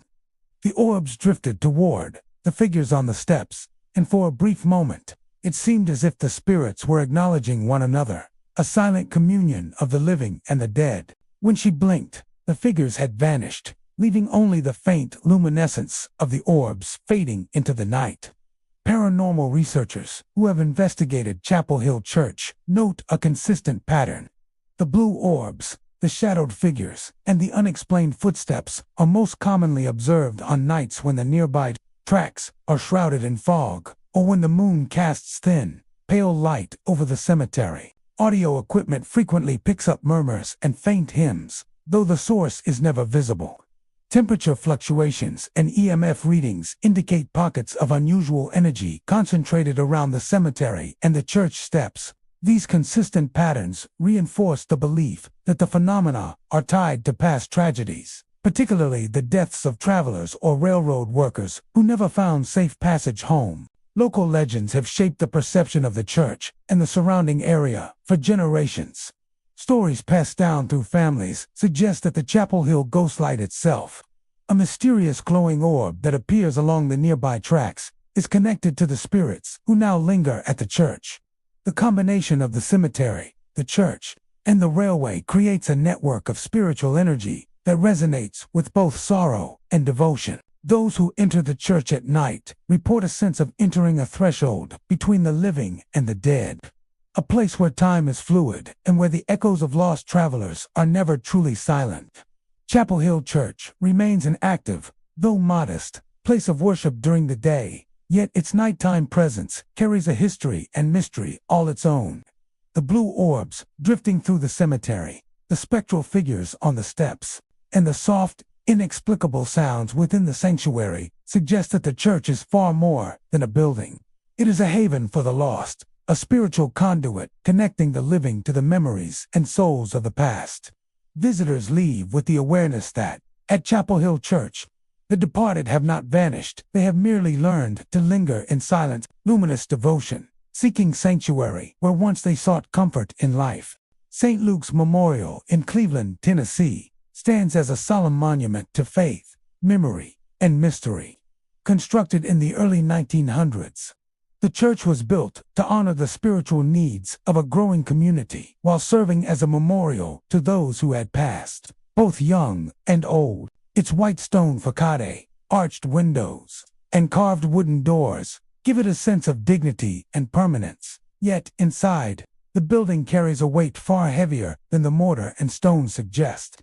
Visitors often describe the air within St. Luke's as dense, almost tangible, laden with the echoes of generations who have prayed, worshipped, and mourned within its walls. The atmosphere is not merely quiet, it's charged, as if memory itself has settled into the very fibers of the church.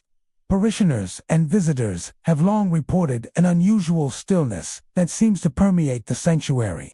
It is a quiet unlike any other, a silence that presses in, punctuated only by the subtle creaking of the wooden pews or the faint rustle of pages from old hymnals left on the shelves. Yet, within this silence, many have experienced phenomena that defy explanation. Perhaps the most remarkable of these is the music that occasionally emerges from the building. Recordings made during late-night visits have captured faint melodies, delicate notes that do not match any known hymn or tune. The music is often soft, almost ethereal, rising and fading in unpredictable patterns. Some describe it as a lullaby, others as a solemn anthem, but all who hear it recognize its haunting beauty and its otherworldly origin. One of the most persistent legends surrounding St. Luke's involves the sighting of a child. Multiple visitors have reported seeing a small boy, dressed in old-fashioned church clothing, sitting quietly in the front pew as if attending a service unseen by others. One woman recounted her experience with vivid detail. She had entered the church late in the afternoon to pray alone. And there he was, a little boy with neatly combed hair, wearing a crisp white shirt and dark trousers. He looked at her with a bright, innocent smile, one that seemed to hold both recognition and welcome. As she blinked and adjusted her eyes, the boy vanished, leaving behind only the faint echo of his presence and a subtle warmth in the air where he had sat. Others have reported similar sightings: a child quietly kneeling at the altar, a small figure appearing briefly at the edge of the pews, always polite, never menacing, always vanishing before a closer inspection. Investigators and researchers who have visited St. Luke's note several unusual environmental factors. Temperature fluctuations occur suddenly and unpredictably, with cold spots appearing in areas where the child has been sighted or where recordings of the mysterious music were made. Shadows seem to move independently of light sources, and the acoustics of the sanctuary amplify subtle sounds in ways that make them seem closer or more distinct than they truly are. Audio equipment frequently picks up faint murmurs and tones that cannot be explained by any mechanical source. Together, these anomalies contribute to the sense that the church is a living repository of memory and energy, a place where the past refuses to remain silent. The building's architecture appears to enhance the haunting. The high vaulted ceiling, combined with thick stone walls, creates natural reverberation that can carry the faintest of sounds. A whisper from the altar may seem to echo down the aisles, and the softest creak of a pew can resonate as if footsteps were walking the length of the sanctuary. Visitors often report that the music or the presence of the child seems to respond to their own attention. The notes will swell slightly, or the figure will turn toward them, as if acknowledging that they are being watched. There is no malice in these manifestations, rather, they evoke a sense of connection, as if the church itself is aware of the living who step across its floor and wishes to communicate with them. Many locals interpret St. Luke's phenomena as a lingering devotion, a spiritual imprint left by those who once walked the aisles in life. The church was originally established as a memorial space, and some believe that the child represents one of the young parishioners commemorated here. Others suggest that the music is a manifestation of collective memory, an echo of countless prayers and hymns sung over decades, preserved in a supernatural resonance. There is no consensus, only the consistent experiences that give the church its reputation as a site of gentle, haunting activity. Witness accounts often describe a mixture of wonder and unease. Standing in the pews late at night, one can feel a subtle presence, a sense of unseen company that is both comforting and uncanny. The music, delicate and precise, seems to fill the space between walls, rising and fading in an unpredictable rhythm. The vision of the little boy adds a human element to the ethereal phenomena, a reminder that the church's memories are not abstract, but tied to lives that were lived, moments of joy and sorrow, innocence and devotion, all imprinted upon the building in ways that remain perceptible to the living. Despite the mysterious occurrences, St. Luke's Memorial continues to serve as a functioning church, offering daytime services, weddings, and community events. The hauntings are largely confined to solitary or nighttime experiences, leaving normal worship undisturbed. Yet for those who stay late or venture into the sanctuary alone, the church offers more than history. It provides a connection to the past, a glimpse of lives that persist in memory and energy. St. Luke's Memorial is more than a building. It is a repository of sound, presence, and memory. The faint music that drifts through the sanctuary, The fleeting appearance of a child in the pews, and the dense, almost tangible atmosphere, all speak to a place where time has folded in on itself. Visitors leave with an awareness that the church is not empty, that the echoes of lives once lived remain, and that within its walls, memory, devotion, and spectral presence continue to endure in quiet, haunting harmony. Union Grove Church in Murfreesboro, Tennessee, is a site where history and haunting converge. A place where the past seems to linger in every creaking floorboard and every beam of weathered wood. Originally built in the early 1800s, the church was a modest structure, serving a rural congregation of farmers, families, and townsfolk who gathered weekly for worship. But during the turmoil of the Civil War, Union Grove became more than a place of faith, but became a battlefield in its own right. The building was burned, consumed by fire during a raid, and left in ruins as the war raged around it. Yet, from those ashes, the church was rebuilt, a symbol of resilience and continuity. Though the physical structure rose again, many say the spirit of the old church, and the violence it witnessed, never truly left. On nights when the moon is hidden behind thick clouds, the church seems to shift from a place of quiet devotion into a threshold between past and present. Visitors often describe seeing thin wisps of smoke curling through the sanctuary, drifting low over the pews and around the altar. The smoke carries a distinct scent, the acrid tang of gunpowder, the sharp bitterness of burnt wood. It lingers in the air, stubbornly clinging to clothing and hair, a reminder of the conflagration that once consumed the church and the lives entwined with it. For some, the smell is fleeting. For others, it is almost suffocating, a tangible presence that brings with it a heavy weight of memory. Along with the smoke, people have reported hearing sounds that defy explanation. Faint shouting rises in the sanctuary, sometimes from the balcony, other times from behind the altar, as if the voices are moving with the architecture itself. The calls are fragmented, men calling out names long forgotten, phrases that dissolve into the echoing woodwork. These sounds are never coherent enough to fully understand, yet they carry unmistakable emotion, fear, pain, urgency, and sometimes despair. Some visitors feel compelled to answer or to turn toward the direction of the voices, only to find the church empty, the pews vacant, and the air still. Janitors and caretakers often speak of the footsteps that accompany these auditory phenomena. Footsteps echo along the aisles, sometimes climbing the stairs to the balcony or circling the altar. Yet, when approached, no one is found. The floorboards, worn smooth by generations of worshippers, creak under weight that belongs to no living being.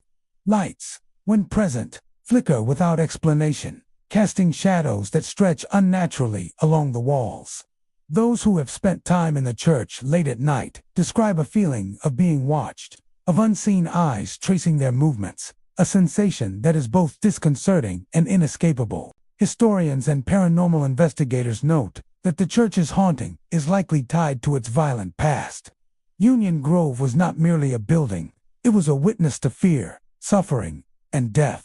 During the Civil War, soldiers were quartered nearby, and the church itself became a temporary hospital and gathering place for troops. Eyewitness accounts from the period describe the chaos of battle encroaching upon the congregation, men dragged from their pews, sermons interrupted by the clash of musket fire, and the eventual destruction of the sanctuary by flames.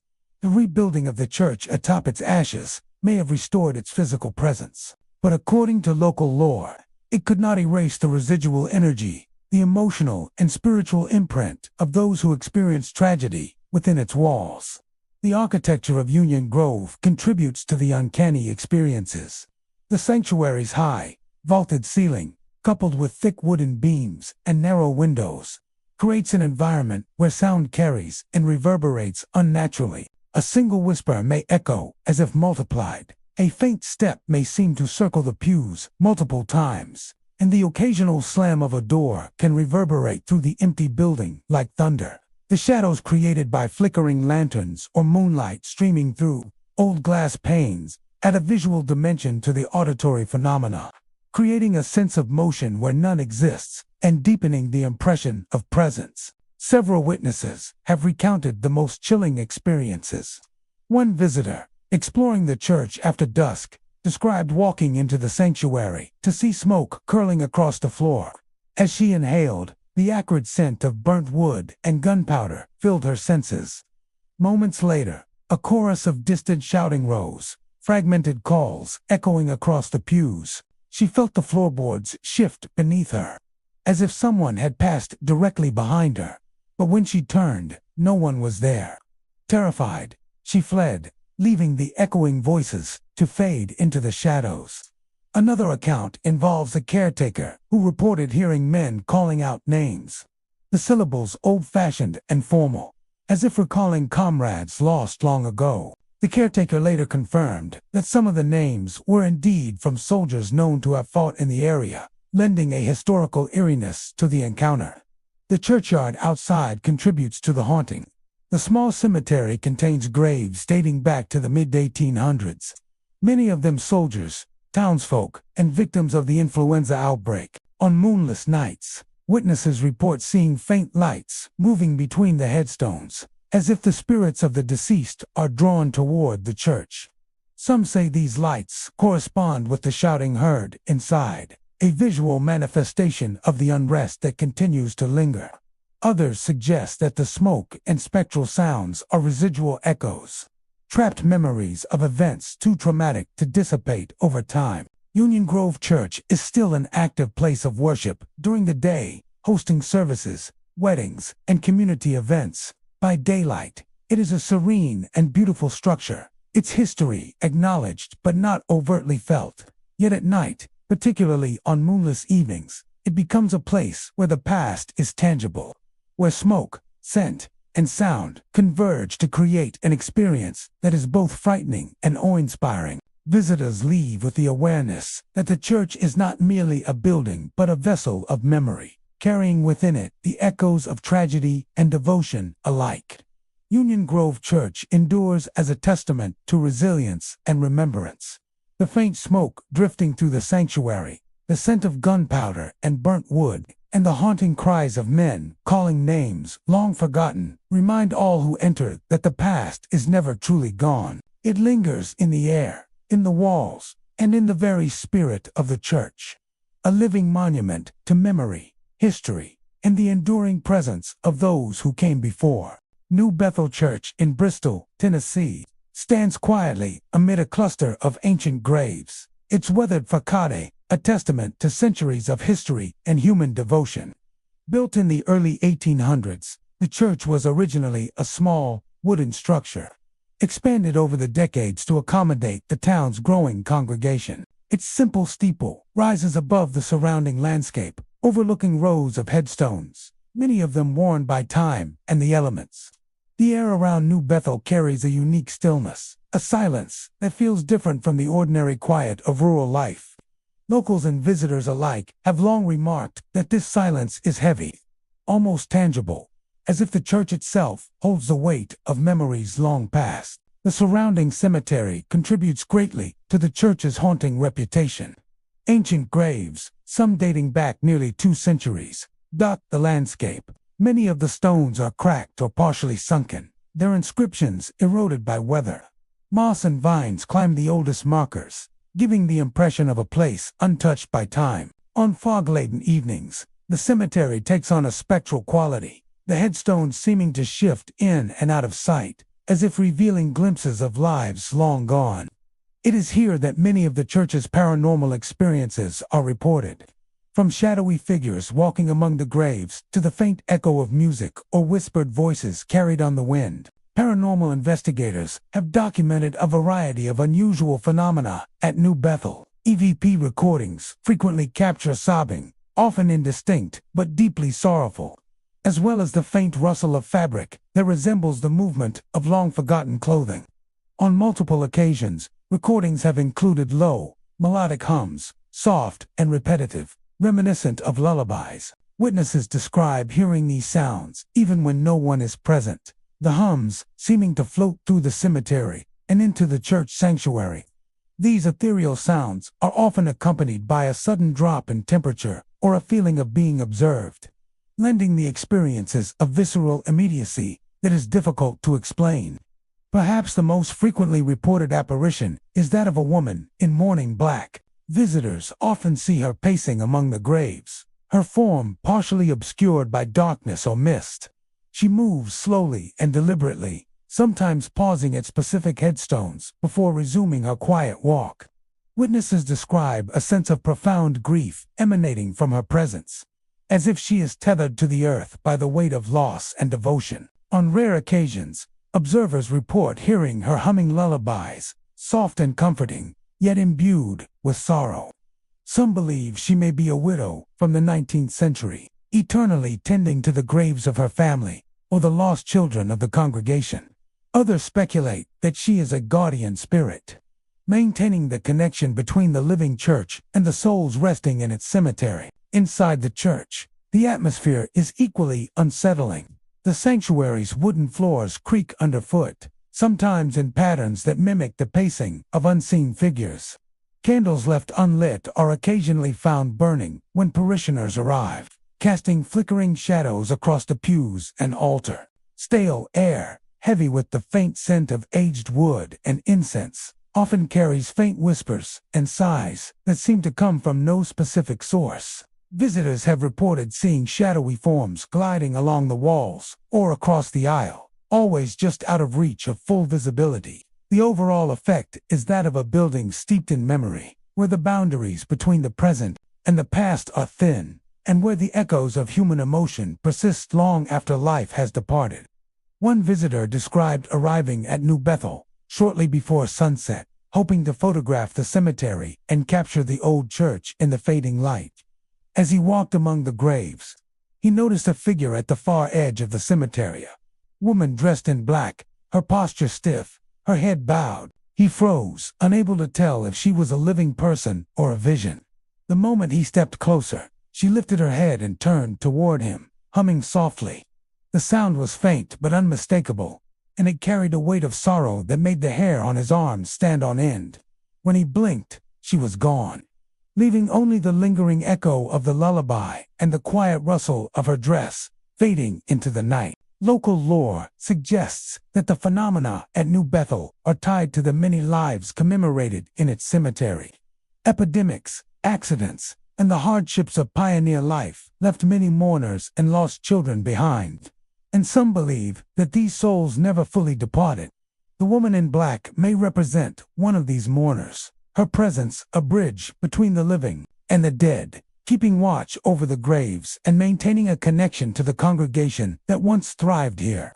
The church itself, with its heavy wooden doors, creaking pews, and aged beams, seems to act as a repository for these lingering energies, amplifying the echoes of grief, devotion, and memory. Visitors who spend time at New Bethel often report a mixture of awe and unease. The weight of history is palpable, and the interactions with its spectral inhabitants are often brief but intense. Some leave with a sense of comfort, believing that the spirits are caretakers rather than threats.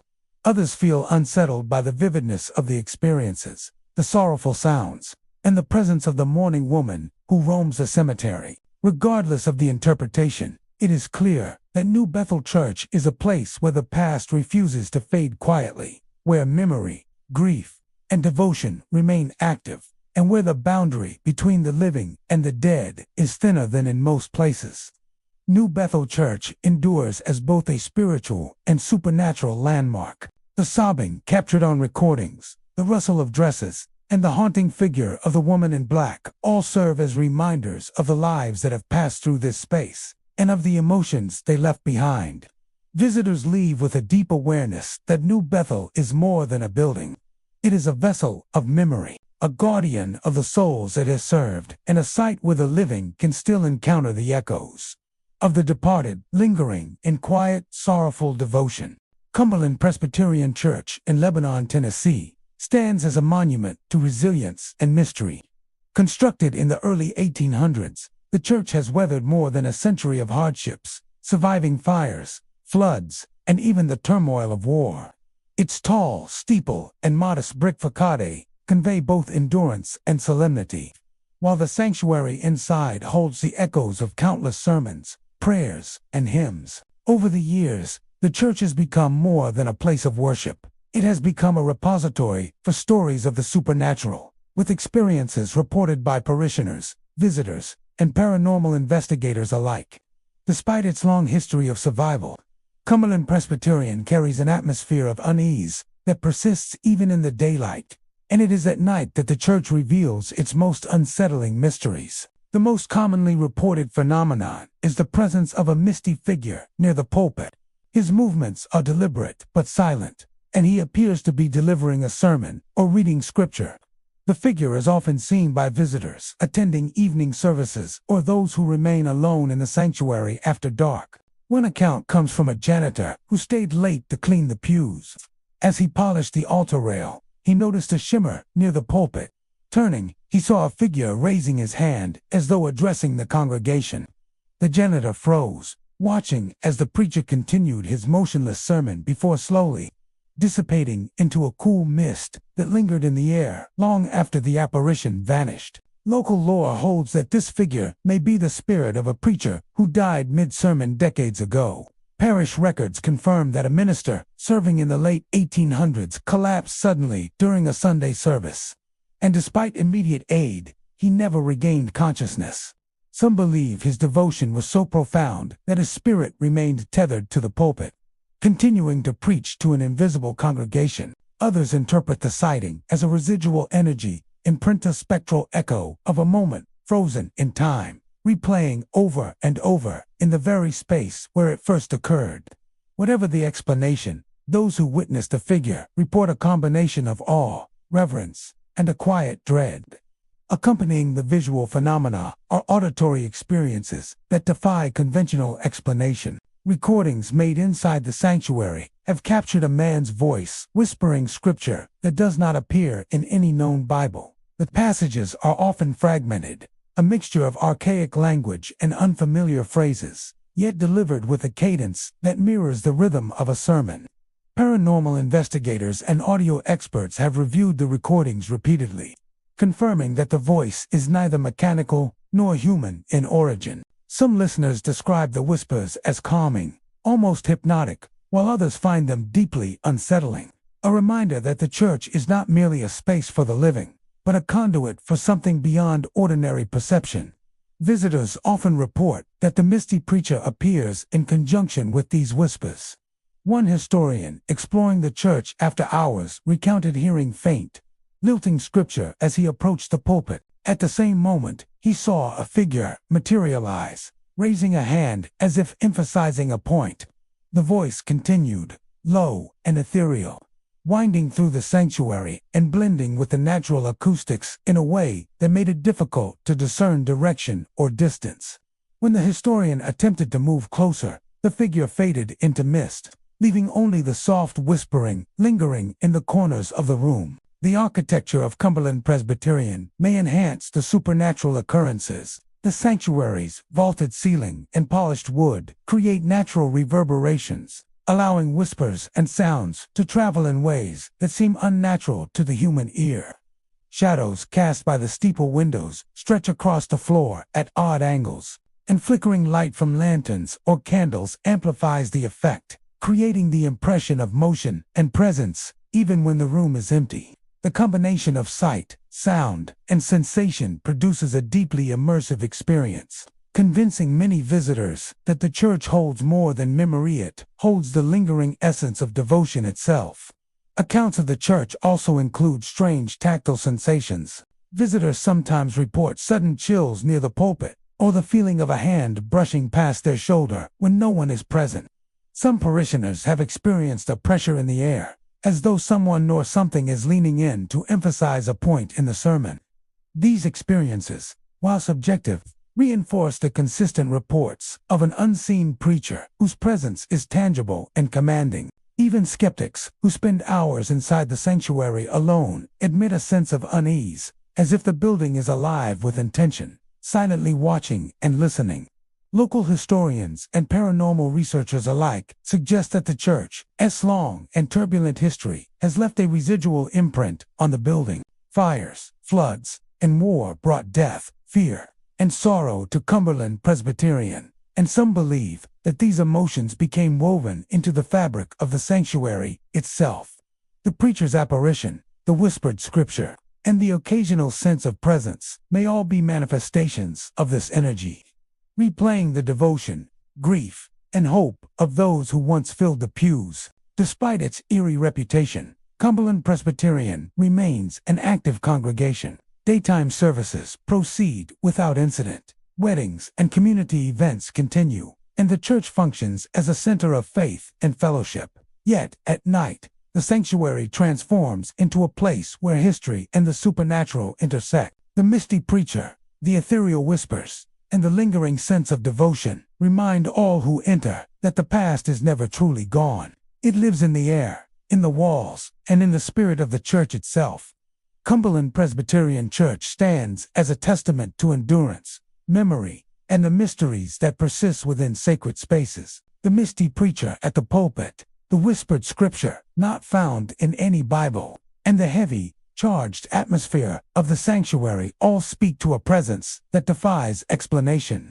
Visitors leave with the understanding that the church is more than brick and wood. It is a living vessel for the devotion, sorrow, and faith that have passed through it, continuing to endure in quiet, spectral form long after the world outside has grown still.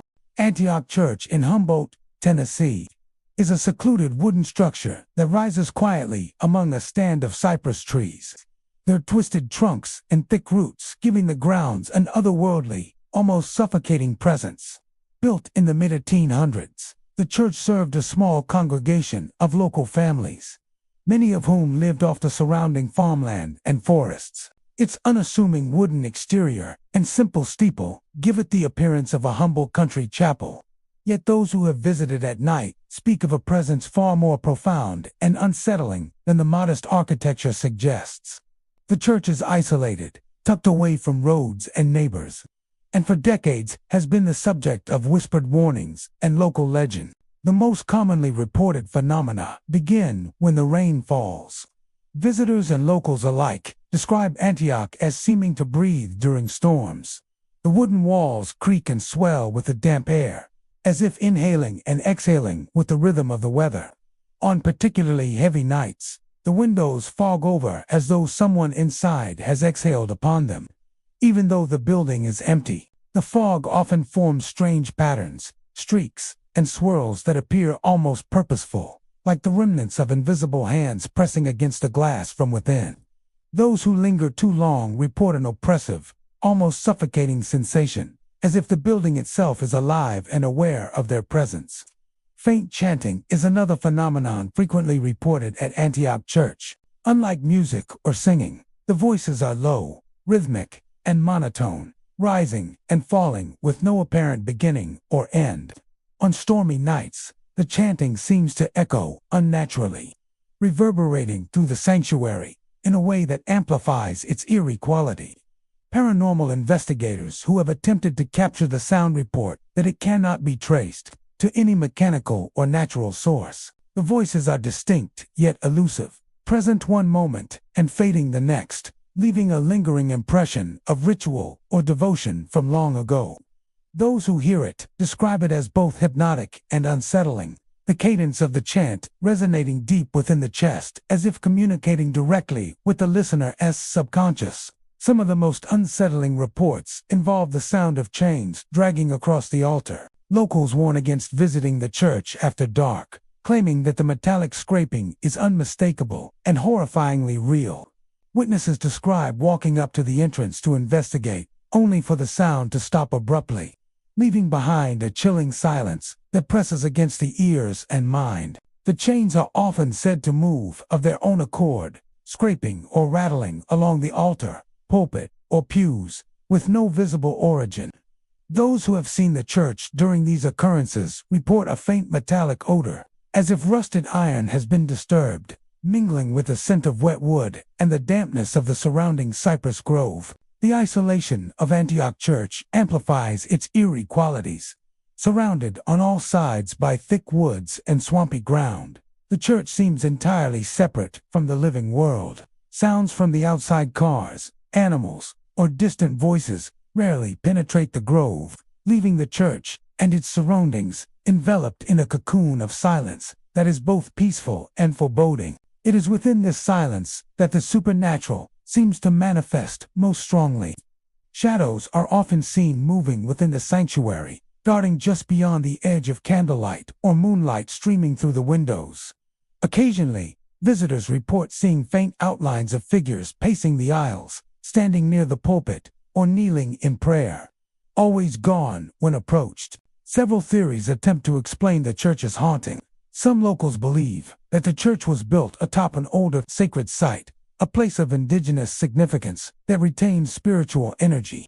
Others claim that the building's isolation and long history of storms, hardship, and occasional tragedies have imbued it with residual energy that manifests as sound, movement, and sensation. A third theory is that the chanting and chains are the echoes of rituals performed during desperate times, perhaps by congregants seeking protection during floods or by those mourning losses during epidemics or conflicts in the area. No single explanation satisfies every witness, and the ambiguity only adds to the church's reputation as a place of mystery and unease. Stories passed down through generations describe visitors who dared to enter during a storm and experienced profound psychological effects. One account tells of a young man who sought shelter during a downpour and decided to explore the sanctuary. Inside, he reported the sensation of the floorboards shifting beneath him, as if the building were responding to his presence. The windows fogged heavily, and the rhythmic chanting began almost immediately, filling the room with a low, pulsating sound. He claimed to see a shadowy figure near the pulpit, chains clinking faintly with each step. Terrified, he fled into the night, never returning. Others have described similar experiences. An oppressive sense of being observed, the faint scratching or scraping of metal, and the relentless, hypnotic chant that seems to come from nowhere and everywhere at once. Despite its unsettling reputation, Antioch Church remains a historical landmark. Researchers and enthusiasts continue to visit, drawn by the legends and the chance to witness phenomena firsthand. The church is also a reminder of the human connection to space, memory, and emotion. Its haunted qualities reflect the accumulation of years, tragedies, and devotion that have left invisible marks upon the structure. For those who approach with respect and caution, Antioch offers a glimpse into the way history, architecture, and supernatural possibility can intersect. Antioch Church endures as a testament to the mysterious and the unknown. Its walls, cloaked in fog during storms, seem to breathe.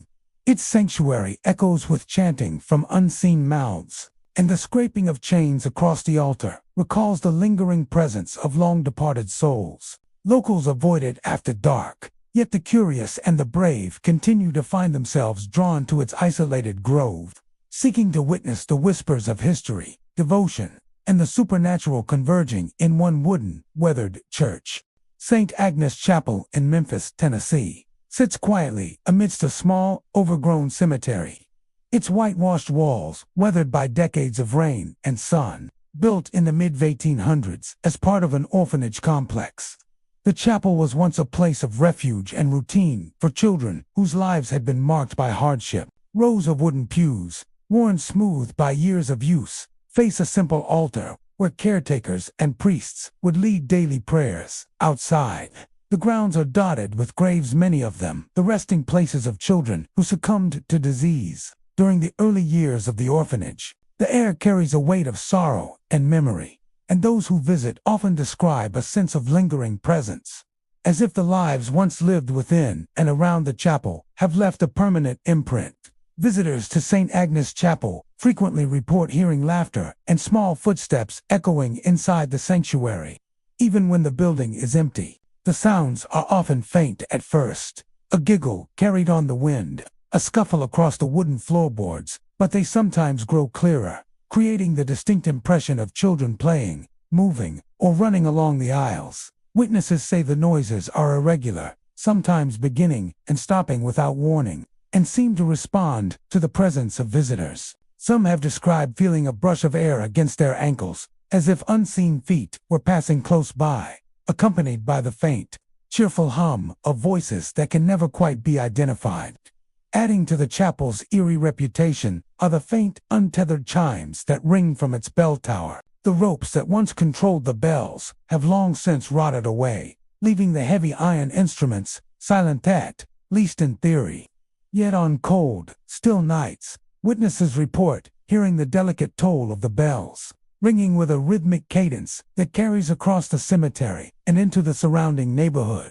Paranormal investigators, who have set up recording equipment inside the chapel, have captured the sound of the bells tolling on their own, with no mechanical explanation, often coinciding with the laughter or scuffling of footsteps.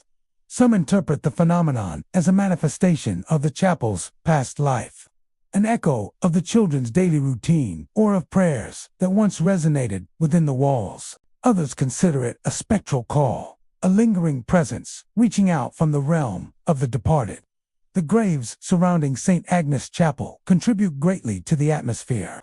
Many of the headstones are simple and worn, bearing only first names and dates, with markers sinking into the earth as if trying to vanish entirely. Moss and ivy climb over the older stones, and the cemetery itself seems almost alive, with the wind whispering through the grass and cypress trees that border the property. Visitors often report seeing shadows among the graves, small figures darting quickly from one stone to another, or fleeting glimpses of shapes crouched near headstones before vanishing. The children buried here are remembered not just in stone, but in the subtle, persistent sense that they remain present, observing or even interacting with those who come to the chapel in search of history, solace, or curiosity. Inside the chapel, the atmosphere carries a mixture of melancholy and warmth. The wooden pews creaked as though echoing the footsteps of small feet, and the sunlight filtering through stained glass casts moving patterns across the floor, creating the impression of movement even when the room is empty. Visitors report feeling watched, but not in a threatening way. Rather, the sensation is that of gentle attention, like the quiet vigilance of those who once called the chapel their daily world.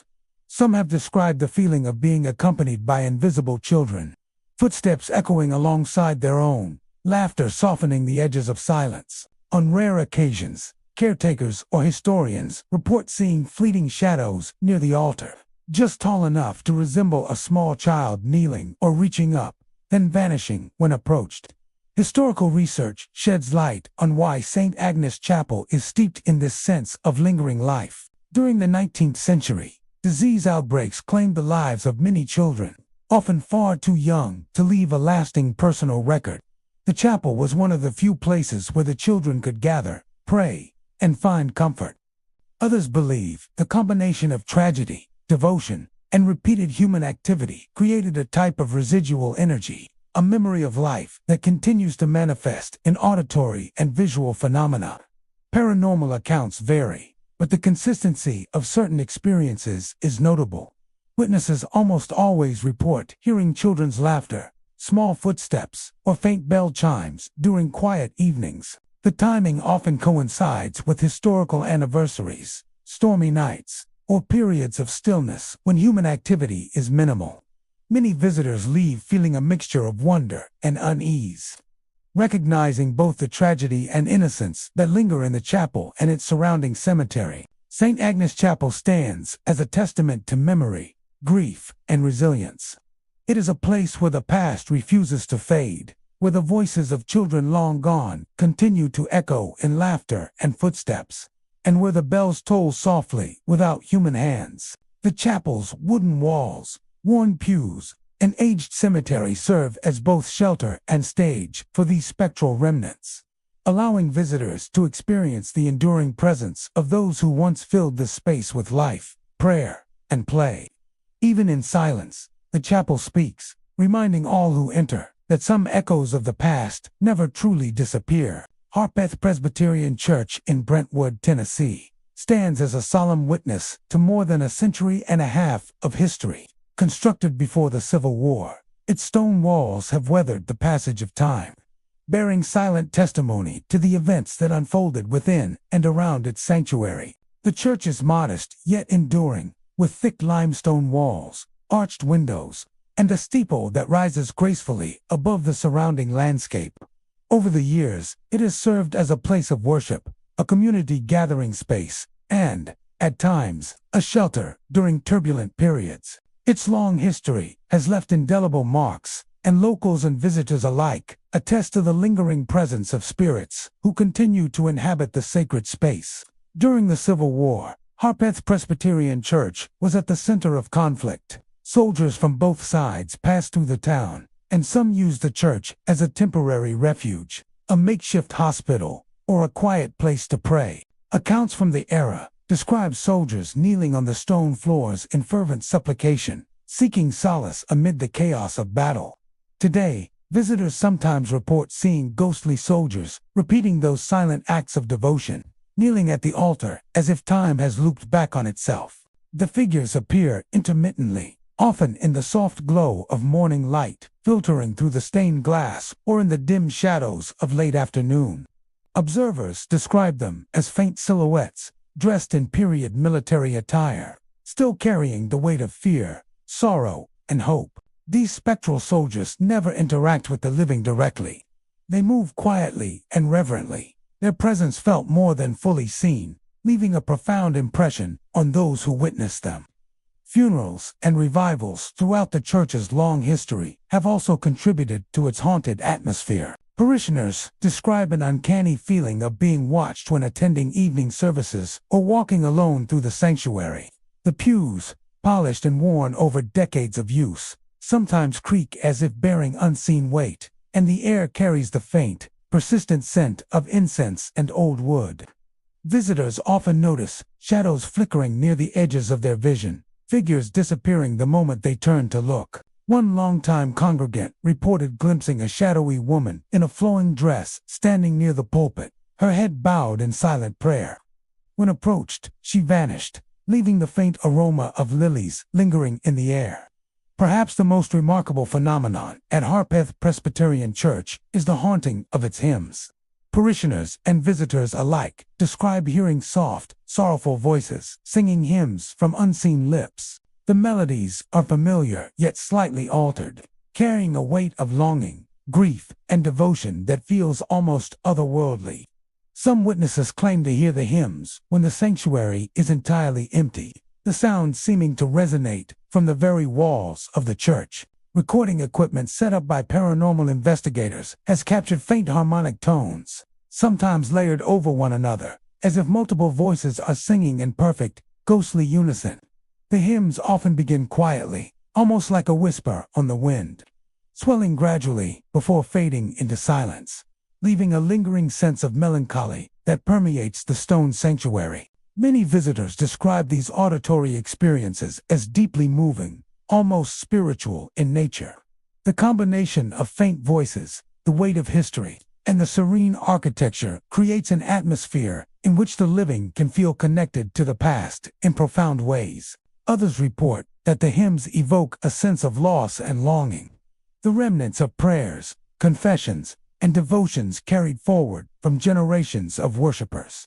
Some who have stayed late for personal reflection or historical research report feeling a soft brush of air against their skin, as though a ghostly congregation is present, moving between pews or kneeling in silent worship.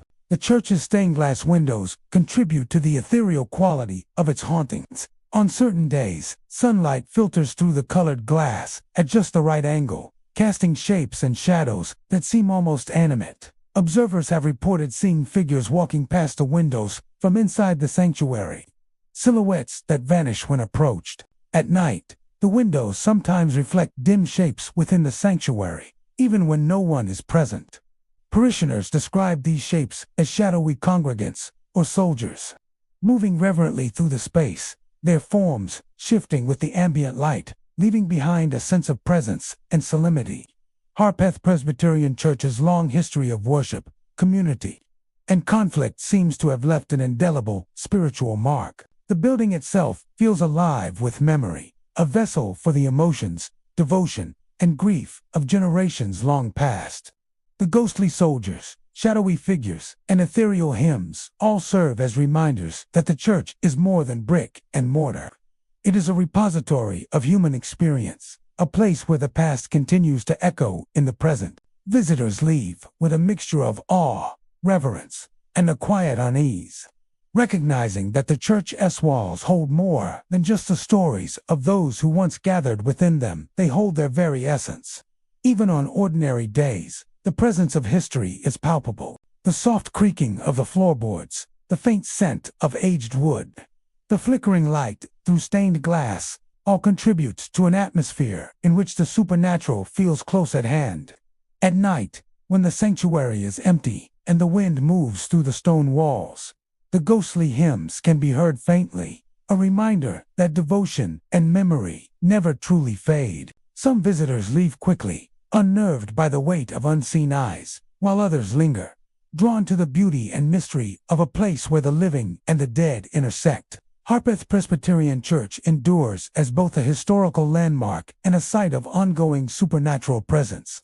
Its stone walls have survived war, time, and natural decay, and within those walls, echoes of human emotion continue to resonate. The ghostly soldiers kneeling in prayer, the shadowy figures glimpsed through the stained glass, and the soft, sorrowful hymns sung by unseen lips remind all who enter that some spirits linger, not in anger, but in devotion, bridging the gap between past and present, memory and the living world.